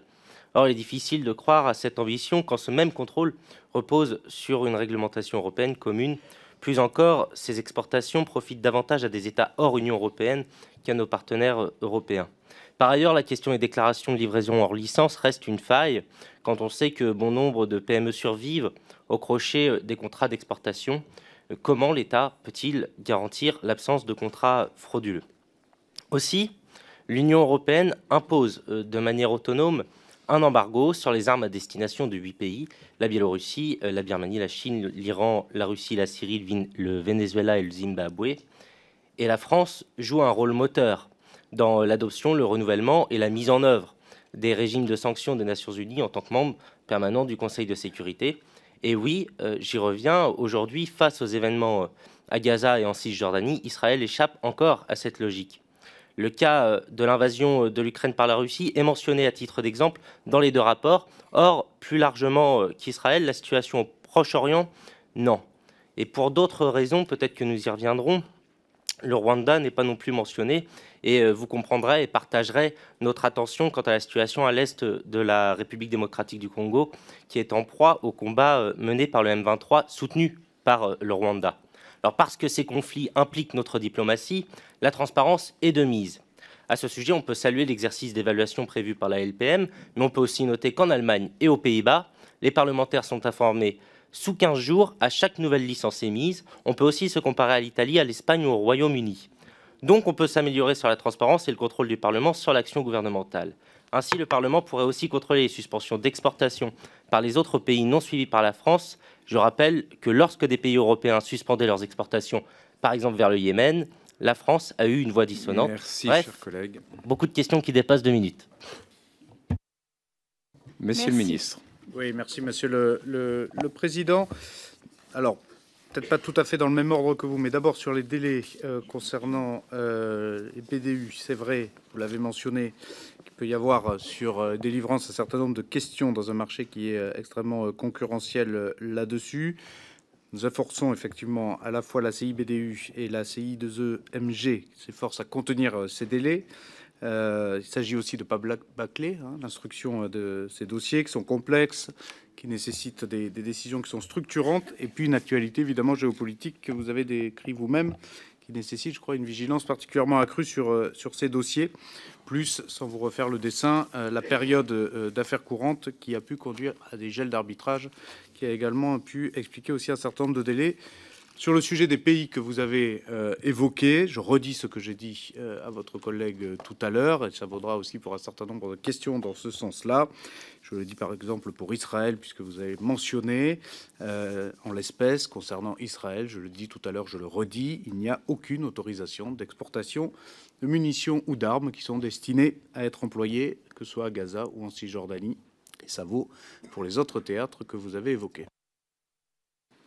Merci, Monsieur le Ministre. La parole est à Mathieu Bloch pour le groupe UDR. Merci, Monsieur le Président. Madame la Présidente, Messieurs les Présidents, Messieurs les Ministres, notre industrie de défense française ne peut se concevoir sans son réseau de PME et d'ETI. Ces derniers représentent près de 30% des emplois du secteur. Ils constituent l'ossature technologique et stratégique de notre BITD. Le rapport au Parlement met en évidence les performances de nos grands maîtres d'œuvre sur les marchés internationaux, Dassault, Thales, MBDA ou Nexter. Néanmoins, nos PME demeurent largement cantonnées à des rôles de sous-traitance, tandis que chez nos voisins allemands, par exemple, plus d'un cinquième des contrats de défense sont obtenus directement par des PME. Dans ce contexte, le plan Action PME, proposé par le ministère des Armées, devait intervenir comme un levier stratégique afin de remédier à cette asymétrie. Pourtant, plusieurs questions demeurent s'agissant du bilan du dispositif. Tout d'abord, pouvez-vous nous indiquer quelle est la part des PME ayant effectivement bénéficié d'un accompagnement structuré dans le cadre du plan ? Car le rapport mentionne l'importance de leur rôle, mais aucun indicateur ni précision ne permet d'évaluer les effets réels du programme en matière d'accès au marché étranger. Ensuite, l'accès au financement constituerait toujours un verrou critique. Aux États-Unis, les PME sont systématiquement intégrées dans des consortiums bénéficiant de garanties fédérales. Nous devrions, de la même manière, proposer des dispositifs de garantie souveraine, des facilités de crédit à l'exportation et des incitations à l'intégration des PME dans nos stratégies de promotion industrielle. Sachant qu'aujourd'hui, seulement 13% de nos PME exportent, c'est-à-dire 3 fois moins que leurs homologues américaines. Dans ce contexte, au vu des succès enregistrés par d'autres nations en la matière, comment le gouvernement français envisage de repenser le financement de l'export des PME ? Merci, cher collègue. Monsieur le ministre. Merci beaucoup, Monsieur le Président, Monsieur le député. Bon, c'est un point d'effort qui a vraiment été quand même largement traité par la nouvelle équipe de la DGA depuis 2 ans, avec des stratégies effectivement qui sont complètement dédiées. Plusieurs commentaires. Bon, déjà, on ne peut pas dire... Enfin, il n'y a pas d'exportation directe ou d'exportation indirecte avec un jugement, si j'ose dire, de valeur économique, parce que quand on voit ce que un Rafale exporté ou une frégate exportée emporte comme commande à la sous-traitance, c'est absolument clé. Donc ça, je veux dire, c'est quand même ce qui crée la locomotive et ça permet justement derrière d'avoir une capacité d'entraînement. 2, la plupart des innovations sont quand même désormais largement poussées par des entreprises petites ou moyennes. Je crois qu'on l'a bien vu sur les drones. notamment des entreprises qui viennent du secteur plutôt civil et imposent, au fond, une innovation militaire. Là où, quand même, pendant des années, c'est souvent l'innovation militaire qui entraînait l'innovation civile. On ne peut pas ne pas citer Delair pour les drones, notamment pour les munitions téléopérées. On ne peut pas ne pas citer Turgis à Gaillard, pareil pour les drones, dont d'ailleurs un a pratiquement la taille et le volume d'un drone mâle. Bon, donc là, on voit vraiment quand même qu'on a des choses importantes. Et tous les sujets numériques, quantiques, IA, intelligence artificielle, objectivement, New Space, pardon, plus fonds marins, voilà, pour citer l'ensemble du spectre, objectivement, sont quand même largement très autoportés par les différentes entreprises PME. 3, il y a un effort à faire sur la commande publique du ministère des Armées pour directement permettre à ces PME de répondre. C'est plutôt en cours, c'est en train de s'améliorer avec la force d'acquisition rapide de la DGA qui commence à produire ses effets. 5, je ne veux pas radoter, mais c'était la question de Mme Lénan tout à l'heure sur la question bancaire, la question levée de fonds. Les PME ont besoin de commandes, je viens d'y répondre, mais elles ont aussi besoin d'accéder ou de consolider leurs fonds propres pour permettre leur développement, parce que le client à l'export n'est pas l'État français, n'est pas le ministère des Armées. Le client à l'export, lui, il veut une arme qui fonctionne au moment où elle est achetée. Donc par définition, on ne peut pas dire qu'on a besoin de sa commande pour financer le développement de la PME en question. C'est à nous de le faire, de le comprendre et de l'entreprendre. C'est là où, mine de rien, la relation aux 9 grands groupes de la BITD est clé. Donc export direct, export indirect via les plateformes, tout ça quand même s'entremêle beaucoup. Merci, Monsieur le Ministre. Chers collègues, Messieurs les ministres, on passe maintenant à la deuxième phase de cette audition. Chaque député peut intervenir en son nom propre sur une durée d'1 minute. Et pour simplifier, donner un peu de cohérence, on va prendre 4 interventions et ensuite réponse des ministres. Premier intervenant dans cette deuxième séquence, Monsieur Lionel Vuibert. Et puis je prépare Hervé Lépinault, Maxime Lenné et Madame Marie Récalde. Merci, Monsieur le Président. Les industries de nos territoires jouent un rôle essentiel dans le renforcement de notre souveraineté nationale et dans le rayonnement de notre savoir-faire. Dans les Ardennes, des entreprises sont structurées pour répondre aux besoins de la défense, tant au niveau national qu'international. Ce type d'initiative illustre la capacité de nos territoires à être réactifs et compétitifs sur des marchés stratégiques. Or, ces entreprises doivent faire face à des défis de taille, accès au marché de la défense, soutien à l'innovation, financement des phases de développement. Dans ce contexte, quelles mesures le gouvernement envisage-t-il pour favoriser l'intégration de ces groupements industriels dans les chaînes d'approvisionnement de la défense nationale et leur ouvrir davantage d'opportunités à l'international? Je vous remercie. Merci, Monsieur le député. Je donne la parole à présent à Monsieur Hervé de Lépinault. Merci, Monsieur le Président. En 2022, le Président de la République, Emmanuel Macron, annonçait le passage à l'économie de guerre avec des promesses en matière de financement de notre industrie de défense. Face à une concurrence internationale qui s'intensifie et la multiplication des crises, force est de constater que notre modèle construit sur les exportations reste aujourd'hui fragile. La LPM adoptée en 2023 représente un premier pas dans la bonne direction, sans pour autant régler les défis structurels d'accès au financement bancaire et du manque de fonds d'investissement français consacrés à la défense. Les acteurs de la BITD doivent aussi composer avec la bureaucratie européenne et sa volonté d'imposer des critères environnementaux, sociaux et de gouvernance parfaitement incompatibles avec le réarmement français. Pour pallier ces problèmes, le Rassemblement national soutient la création d'un livret d'épargne dédié à la défense, donnant ainsi aux Français le pouvoir de faire travailler leur épargne au service de notre industrie de défense. Des propositions de fléchage du livret A vers le financement de la BITD ont également été formulées par d'autres groupes parlementaires, bien que celles adoptées pendant l'examen de la LPM ont été censurées par le Conseil constitutionnel. Aussi, messieurs les ministres, peut-on connaître votre approche de la recapitalisation de notre BITD? Merci, Monsieur le député. La parole à présent à Monsieur Maxime Lenné. Merci, c'est bon. Merci, Monsieur le Président. Messieurs les ministres, je voudrais vous interroger sur les liens entre la France et la Russie en matière nucléaire, le nucléaire civil faisant évidemment partie des biens à double usage dont il convient d'éviter la prolifération. Les liens entre l'industrie nucléaire française et l'entreprise russe Rosatom, géant du nucléaire civil et militaire à la main de Vladimir Poutine et qui occupe illégalement la centrale ukrainienne de Zaporijjia, restent importants dans 3 domaines. D'abord, dans l'importation de près de la moitié de l'uranium naturel que nous utilisons. Ensuite, dans l'exportation de notre uranium de retraitement et l'importation d'uranium réenrichi. Enfin, dans l'exportation par Framatome de systèmes de contrôle-commande pour réacteurs. J'ai donc 2 questions.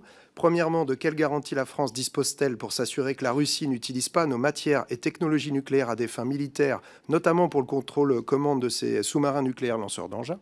Deuxièmement, quel a été le rôle de la France dans la décision de l'Union européenne de sortir les questions nucléaires du régime de sanctions à l'égard de la Russie depuis l'invasion de l'Ukraine par M. Poutine? Merci. Merci, monsieur le député. Madame Marie Récalde a la parole à présent. C'est pour vous pour 1 minute. Elle est là. Bien sûr, je vous en prie. Merci, Monsieur le Président. Ma question concerne le missile Météor et notre partenariat, notre alliance franco-grecque, Monsieur le Ministre. Des négociations sont en cours entre le Royaume-Uni et la Turquie pour l'acquisition d'une quarantaine d'Eurofighter. Bien sûr, ça ne concerne pas la France.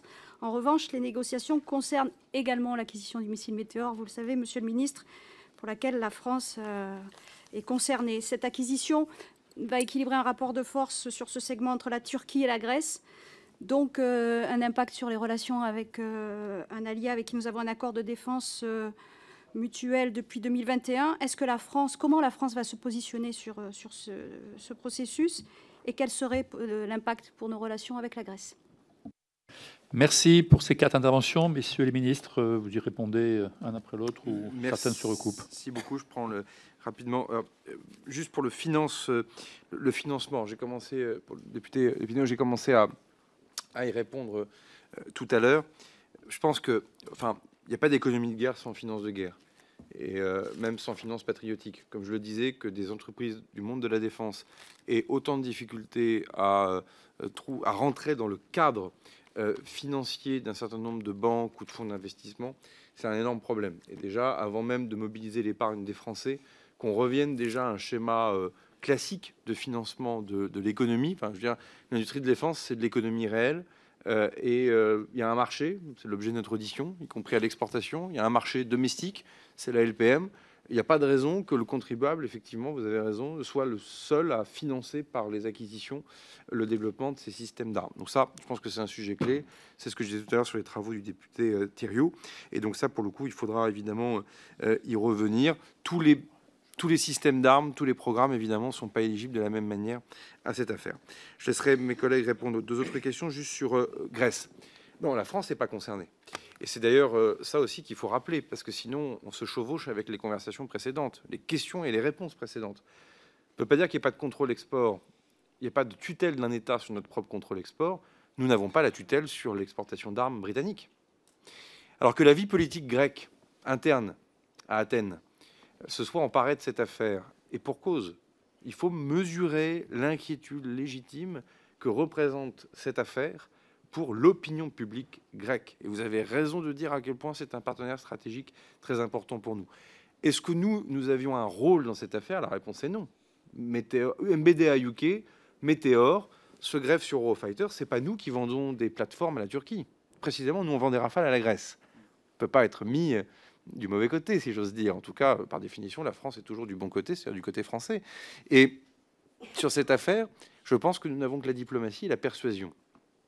Et notamment pour permettre de trouver un chemin qui permet à tout le monde de se parler, de trouver une solution par le haut. Pour être transparent avec vous, je serai amené à me rendre à Athènes prochainement pour discuter de tout ça avec mon homologue grec. Oui, des éléments de réponse à la question de Lionel Vubert sur les opportunités et le soutien qui sont apportés aux entreprises, en particulier aux PME et ETI à l'export.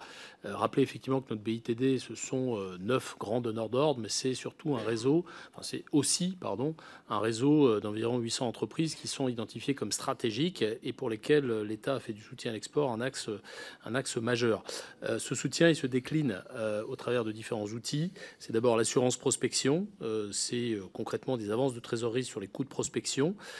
C'est également, suivant la procédure à l'article 90, alors qui est pour le coup réservé exclusivement au matériel militaire, des aides qui permettent de financer les travaux d'industrialisation qui sont préalables à des exportations. Puis vous avez aussi des garanties qui portent notamment sur des éventuelles interruptions de contrat, des garanties relatives aux cautions bancaires.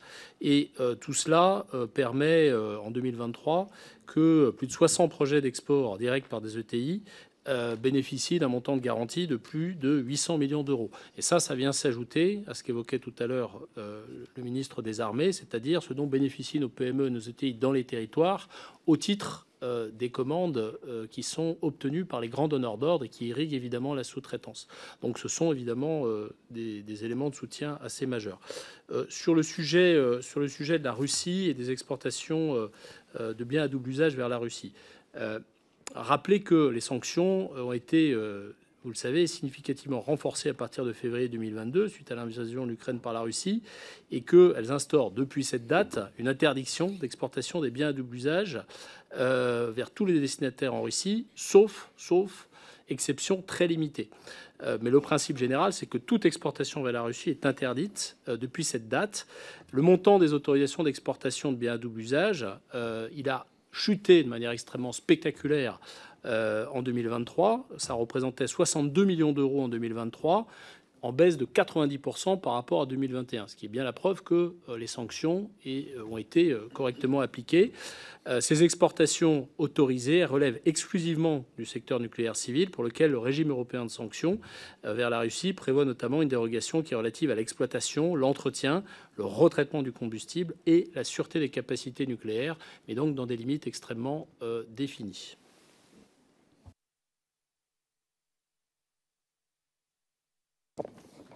Très bien, nous allons donc poursuivre avec les 4 orateurs suivants. Donc pour la première, Madame Valérie Bazin-Malgrand pour la droite républicaine. Merci Madame la Présidente, Messieurs les Présidents, Messieurs les Ministres. Nous assistons au retour de la guerre traditionnelle au sens clausewitzien. Ce contexte global doit nous amener à nous réarmer face à des menaces que nous pensions d'un autre temps. La Russie est désormais une ombre portée sur le destin de notre continent et sur la sécurité nationale de notre pays. Nos partenaires européens, baltes, scandinaves et polonais en particulier, sont en première ligne, avec 2500 km de frontières communes avec la Russie. Si l'on vante l'émergence d'une BITDE, commune dans la réalité, nos partenaires d'Europe de l'Est se tournent essentiellement vers les États-Unis pour acquérir des armements. Ce choix de se tourner vers les États-Unis peut provenir de raisons très concrètes et pratiques. Nous ne sommes pas parvenus à atteindre des cadences de production dans le cadre d'une économie de guerre qui permettent de répondre aux besoins colossaux exprimés depuis 2022. Aussi, quelles actions envisagez-vous de mener afin que la France puisse être perçue comme un partenaire encore plus performant auprès de nos alliés d'Europe de l'Est dans le cadre d'une économie de guerre qui se doit d'être réactive compte tenu du contexte géopolitique actuel? Je vous remercie. Merci. Monsieur Jean-Louis Roumégas, s'il vous plaît. Oui, merci Madame la Présidente. Messieurs les ministres, je me permets de relancer une question qui a été évoquée, mais à laquelle vous n'avez pas répondu. Amnesty International a révélé l'utilisation de technologies françaises au Soudan. C'est très précis. Des vidéos ont montré des véhicules blindés émiratis aux mains des FSR, équipés des systèmes français d'autoprotection Galix, fabriqués par les groupes KNDS France et La Croix. Vous avez répondu sur le processus, mais pas sur la présence au Soudan. Et donc, ma question est simple. Comment expliquer ces présences-là? Si les Émirats ne respectent pas les clauses de non-réexport, à ce moment-là, il ne faut pas vendre aux Émirats. Et quelles mesures comptez-vous prendre pour éviter que des armes françaises participent à des massacres de civils de façon totalement illégale? Merci. Monsieur Guillaume Bigot.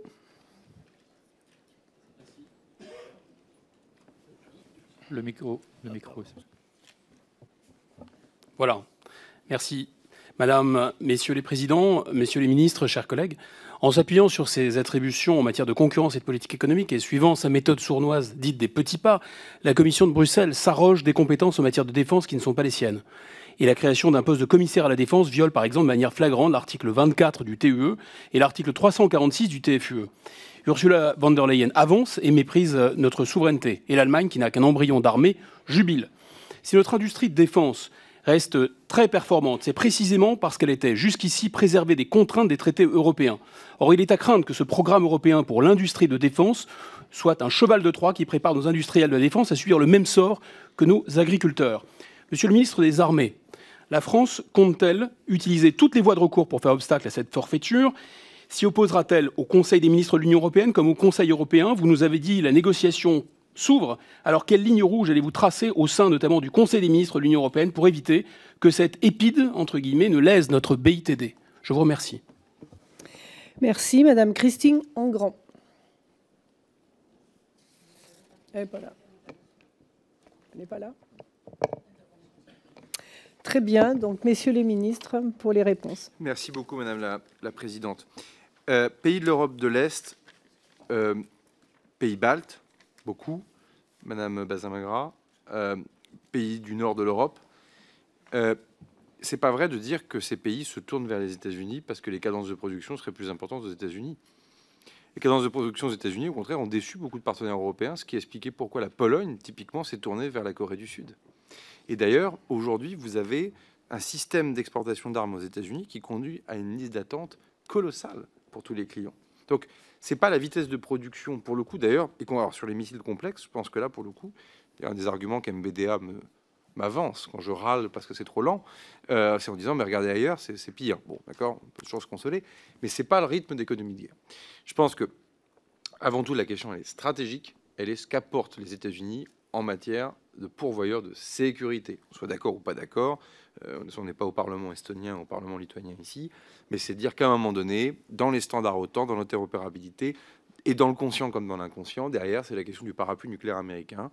C'est la question de la manière dont l'article 5 peut être exécuté. Et vous voyez qu'avec tout ce qui se passe et les déclarations du président Trump, tout ça, évidemment, est amené à beaucoup bouger. Bon. Donc, en fait, derrière, on va plus loin. Alors, deuxième chose, c'est la différence entre il y a 3 ans et aujourd'hui.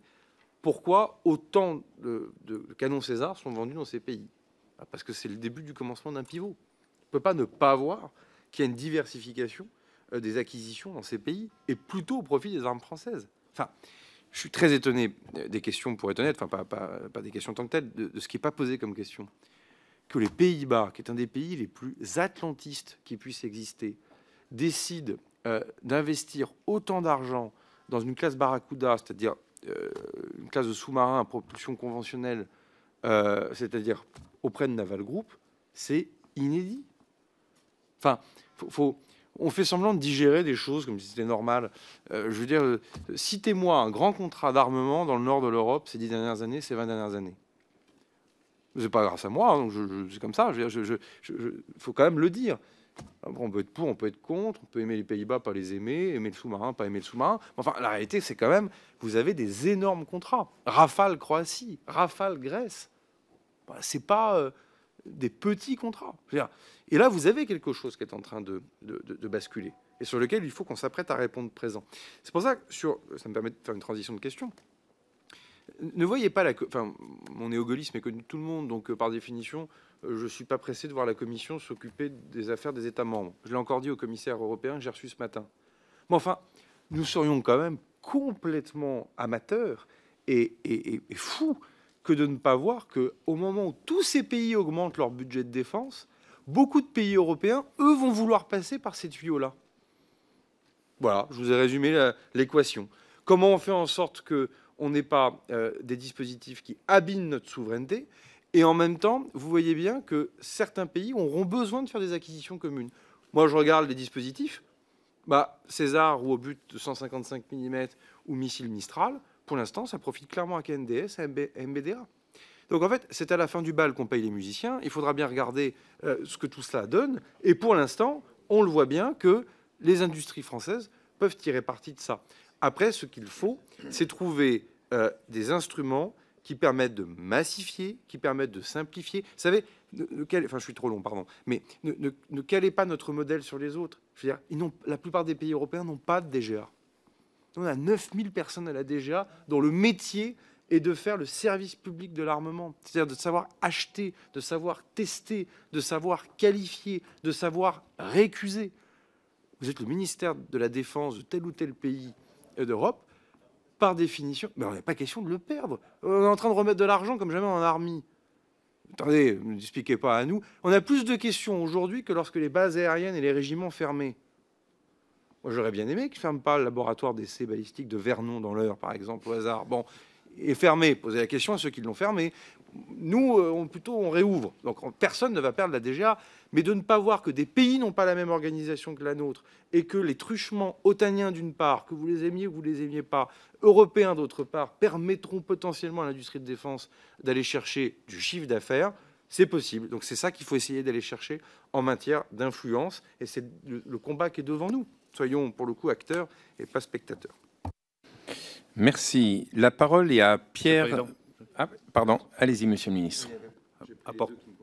peut-être apporter une précision complémentaire sur la question de monsieur le député concernant le Soudan, même si effectivement elle préside à une même réponse globale, qui est l'engagement scrupuleux de la France dans le respect de ses engagements européens et internationaux. Ça veut dire d'abord, et pardon d'être très répétitif là-dessus, mais c'est extrêmement important, qu'il n'y a aucune exportation autorisée sur le territoire soudanais. Premier point. Ensuite, effectivement, les allégations que vous rapportez d'Amnesty International, nous les analysons. Donc il s'agit des systèmes d'autoprotection Galix, là-dessus, effectivement, par le biais que vous avez décrit, et nous le regardons, et effectivement, c'est notre responsabilité aussi de regarder cela. Mais qu'on soit juste extrêmement clair et qu'il n'y ait aucune ambiguïté sur la question de la vente, des exportations, des licences d'autorisation là-dessus, vis-à-vis du territoire soudanais, l'embargo de l'Union européenne est strictement respecté par la France, de la même façon que celui des États-Unis des Nations Unies vers le Darfour. Merci. La parole est à Pierre Brive-Bétiche. Merci, Monsieur le Président. En août 2024, la vente de 12 Rafale à la Serbie a été signée avec l'accord du Président de la République pour un contrat de 2,7 milliards d'euros. Un projet était pourtant jugé sensible en raison de la corruption endémique dans ce pays qui s'est révélée au grand jour le 1er novembre 2024 avec la chute d'un auvent à l'entrée de la gare de Novi Sad provoquant la mort de 15 personnes, preuve organisée d'un système de corruption qui a entraîné un important mouvement actuel de la société civile. Sensible en raison des liens qu'entretient la Serbie avec la Russie de Vladimir Poutine. Dès lors, comment garantir la protection de la technologie, du savoir-faire impliqué dans les Rafales, alors que l'appareil sécuritaire serbe, fortement pénétré, infiltré par les services de renseignement russes, était-ce raisonnable, considérant les dérives autoritaires du régime serbe, de vendre des fleurons de notre technologie? Merci. La parole est à Jean-Paul Lecoq, qui n'est plus là. Et donc, je passe la parole à Emmanuel Hoffmann. Merci, Monsieur le Président, Messieurs les ministres. Une semaine après le sommet d'action pour l'IA, dans un contexte où l'intelligence artificielle révolutionne le secteur de la défense et transforme la nature des exportations d'armement, la France se trouve face à des défis cruciaux pour maintenir sa position de leader sur le marché international. Le déploiement récent de la solution d'IA générative du ministère des Armées témoigne de l'engagement de la France dans cette voie technologique. J'ai écouté d'ailleurs votre discours la semaine dernière lors du sommet, Monsieur le ministre. Cependant, l'intégration croissante de l'IA dans les systèmes d'armement et les biens à double usage soulève des questions importantes en matière de réglementation et de collaboration industrielle. À cet égard, ma question est la suivante, Monsieur le ministre, Messieurs les ministres. Face à l'évolution rapide des technologies d'IA, quelles mesures sont envisagées pour concilier la nécessité de rester compétitif sur le marché international tout en garantissant un contrôle rigoureux conforme aux nouvelles exigences du règlement européen et en instaurant la confiance dans le développement et l'utilisation de ces technologies avancées? Je vous remercie. Merci. La parole est à Philippe Bonnecarrère. Oui, merci, Monsieur le Président, Messieurs les ministres. Après vous avoir dit que je n'aurai jamais honte de notre pays et que ce n'est pas le moment, sans naïveté, de critiquer les autres pays européens, revenons aux exportations. La force de nos exportations vaut force de notre BITD, qui vaut force de nos armées, et tout ceci conduit, bien sûr, à la situation géopolitique. Face à une situation géopolitique très dure, nous ne pouvons pas courir dans tous les sens.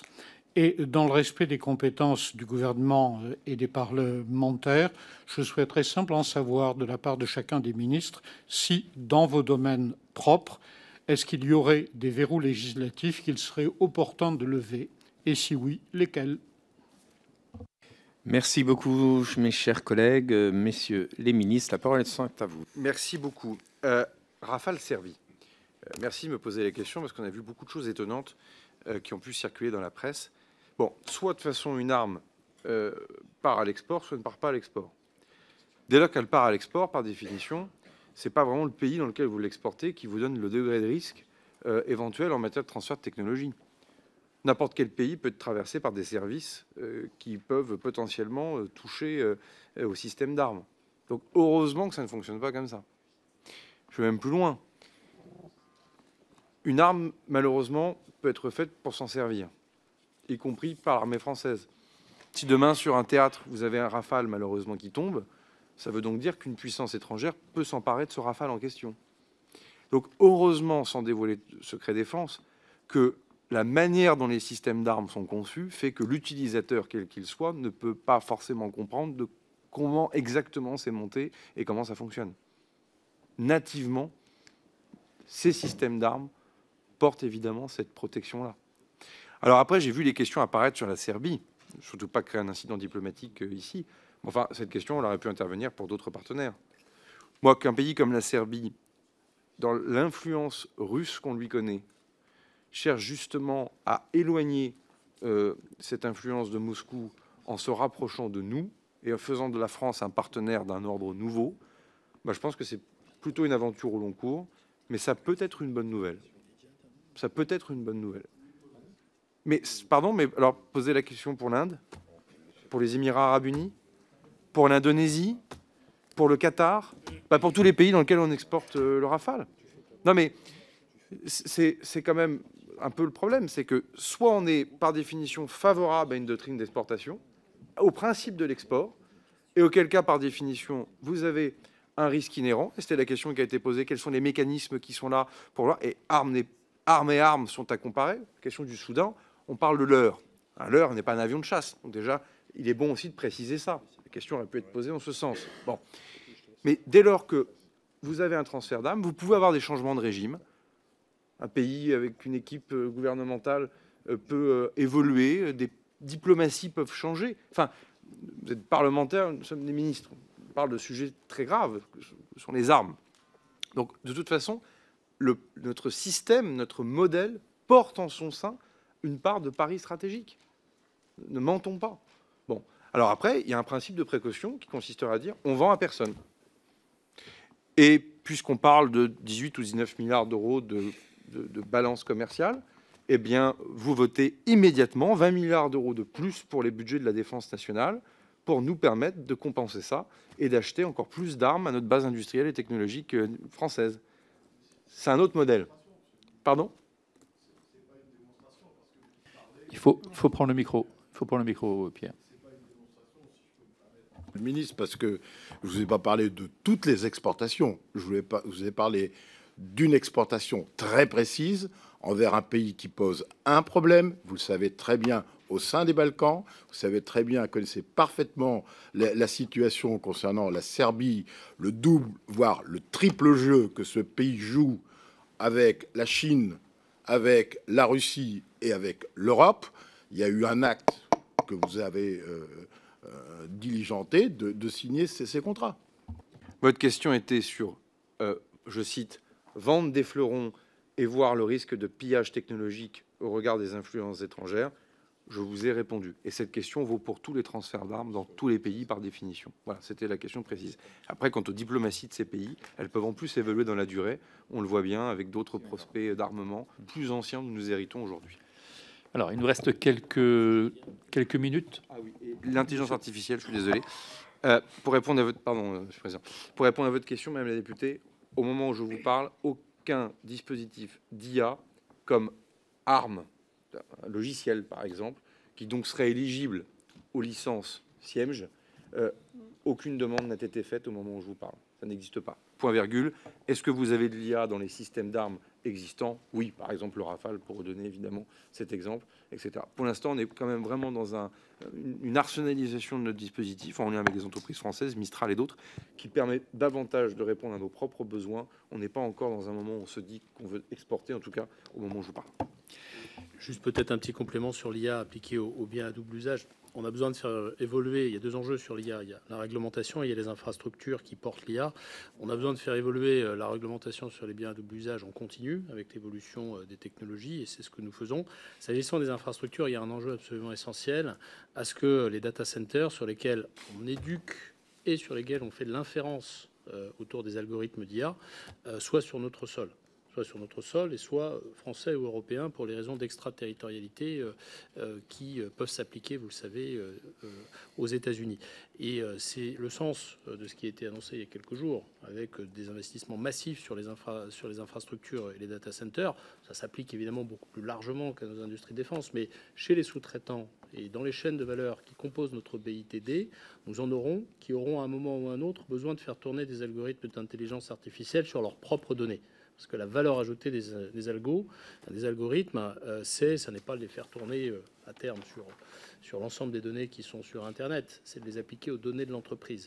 Et ça suppose évidemment de sécuriser les entreprises sur ce qu'on fait de leurs données et la manière dont les données sont protégées. C'est la raison pour laquelle les investissements dans les infrastructures sont absolument nécessaires à l'appropriation de l'ensemble des chaînes de valeur par des algorithmes de l'IA par l'ensemble des chaînes de valeur.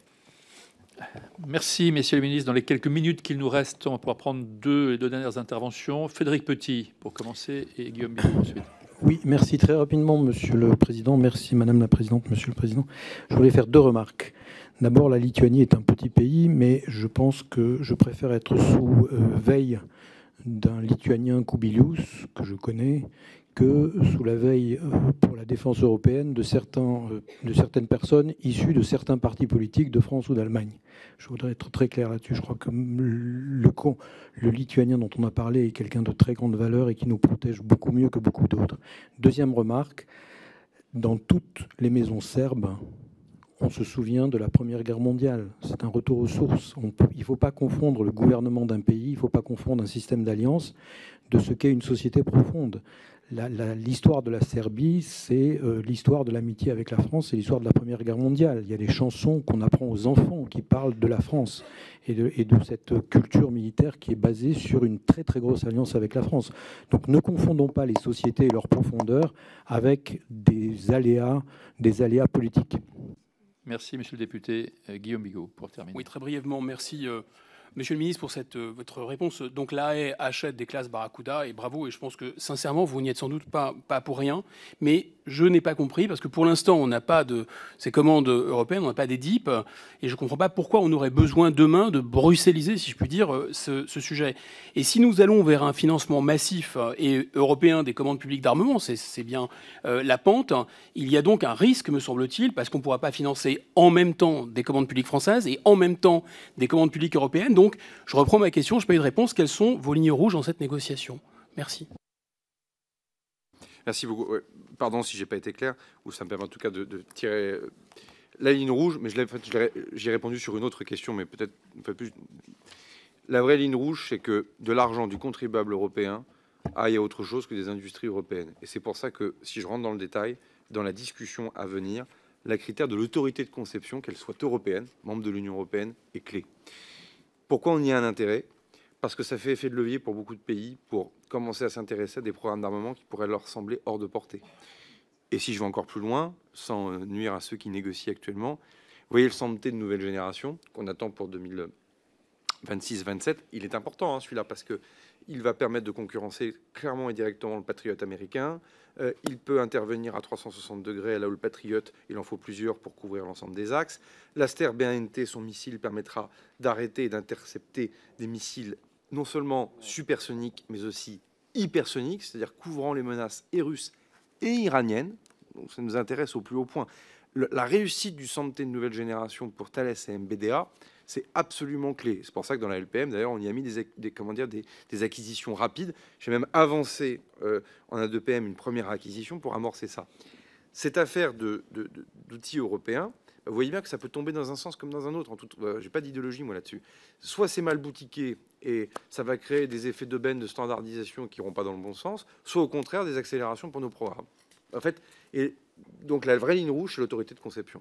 Le pourcentage de composants est quelque chose qui peut être plus symbolique. C'est une ligne orange. La vraie ligne rouge, c'est que l'autorité de conception soit européenne. Je pense, voilà, pour être précis dans la discussion, c'est ce qu'on peut apporter. J'ai pas répondu, j'allais dire au sénateur Bonnecarrère, devenu député Bonnecarrère, sur qu'est-ce qu'on pourrait faire évoluer. Droit de suite de la LPM, je parle du contrôle du rapporteur, mais on s'est beaucoup projeté sur haute intensité avec une rénovation de notre droit en se disant Bon, guerre froide, ce n'était pas de la haute intensité puisqu'elle était froide. Des engagements majeurs, mais de lutte anti-terror. Golfe d'abord, d'une part, c'est pas d'anti-terror, mais après Afghanistan et évidemment le Sahel. Et en fait, on s'aperçoit que tout le droit d'exception dans un régime de moyenne à haute intensité n'existe pas forcément. Vous avez commencé à l'introduire avec les droits de réquisition, de priorisation, donc là, le pouvoir de police. Ce que nous a appris le Covid, tiens, en matière de police administrative en matière sanitaire. Un sujet que vous avez largement documenté, en tout cas pour celles et ceux qui étaient parlementaires pendant la crise Covid. Là, on le voit bien qu'on a des engagements qui sont de plus en plus hybrides et sur lesquels le gouvernement n'a pas encore tous les outils de mobilisation du secteur civil. Parce que, puisqu'on va vers quelque chose qui est de plus en plus dual, ça veut donc dire aussi que l'imbrication du civil et du militaire devient de plus en plus complexe. Or, notre système est beaucoup trop scolaire. Il y a d'un côté le militaire et de l'autre côté, il y a le civil. Et d'ailleurs, l'audition permet de, pour le coup, répondre à ça, qu'on fait ce qu'on fait sur les biens à double usage. Voilà une piste de réflexion. La RNS, la Revue nationale stratégique, est mise à jour. Les commissions vont être sollicitées pour contribuer. Je pense que c'est un des points, à mon avis, de jonction de la mise à jour à venir de notre droit, plus les sujets de mobilisation, plus les sujets peut-être liés au cyber. Voilà. Merci beaucoup pour vos réponses, messieurs les ministres, mes chers collègues. Merci pour cette audition qui a apporté une approche transversale des questions de défense et on voit bien à quel point c'est important. Nous avons évoqué les secteurs de l'industrie, mais aussi le secteur financier et bien d'autres. Donc on peut se réjouir, mesdames et messieurs les présidents, de cette commission. Et je vous souhaite à toutes et à tous une bonne continuation de votre journée.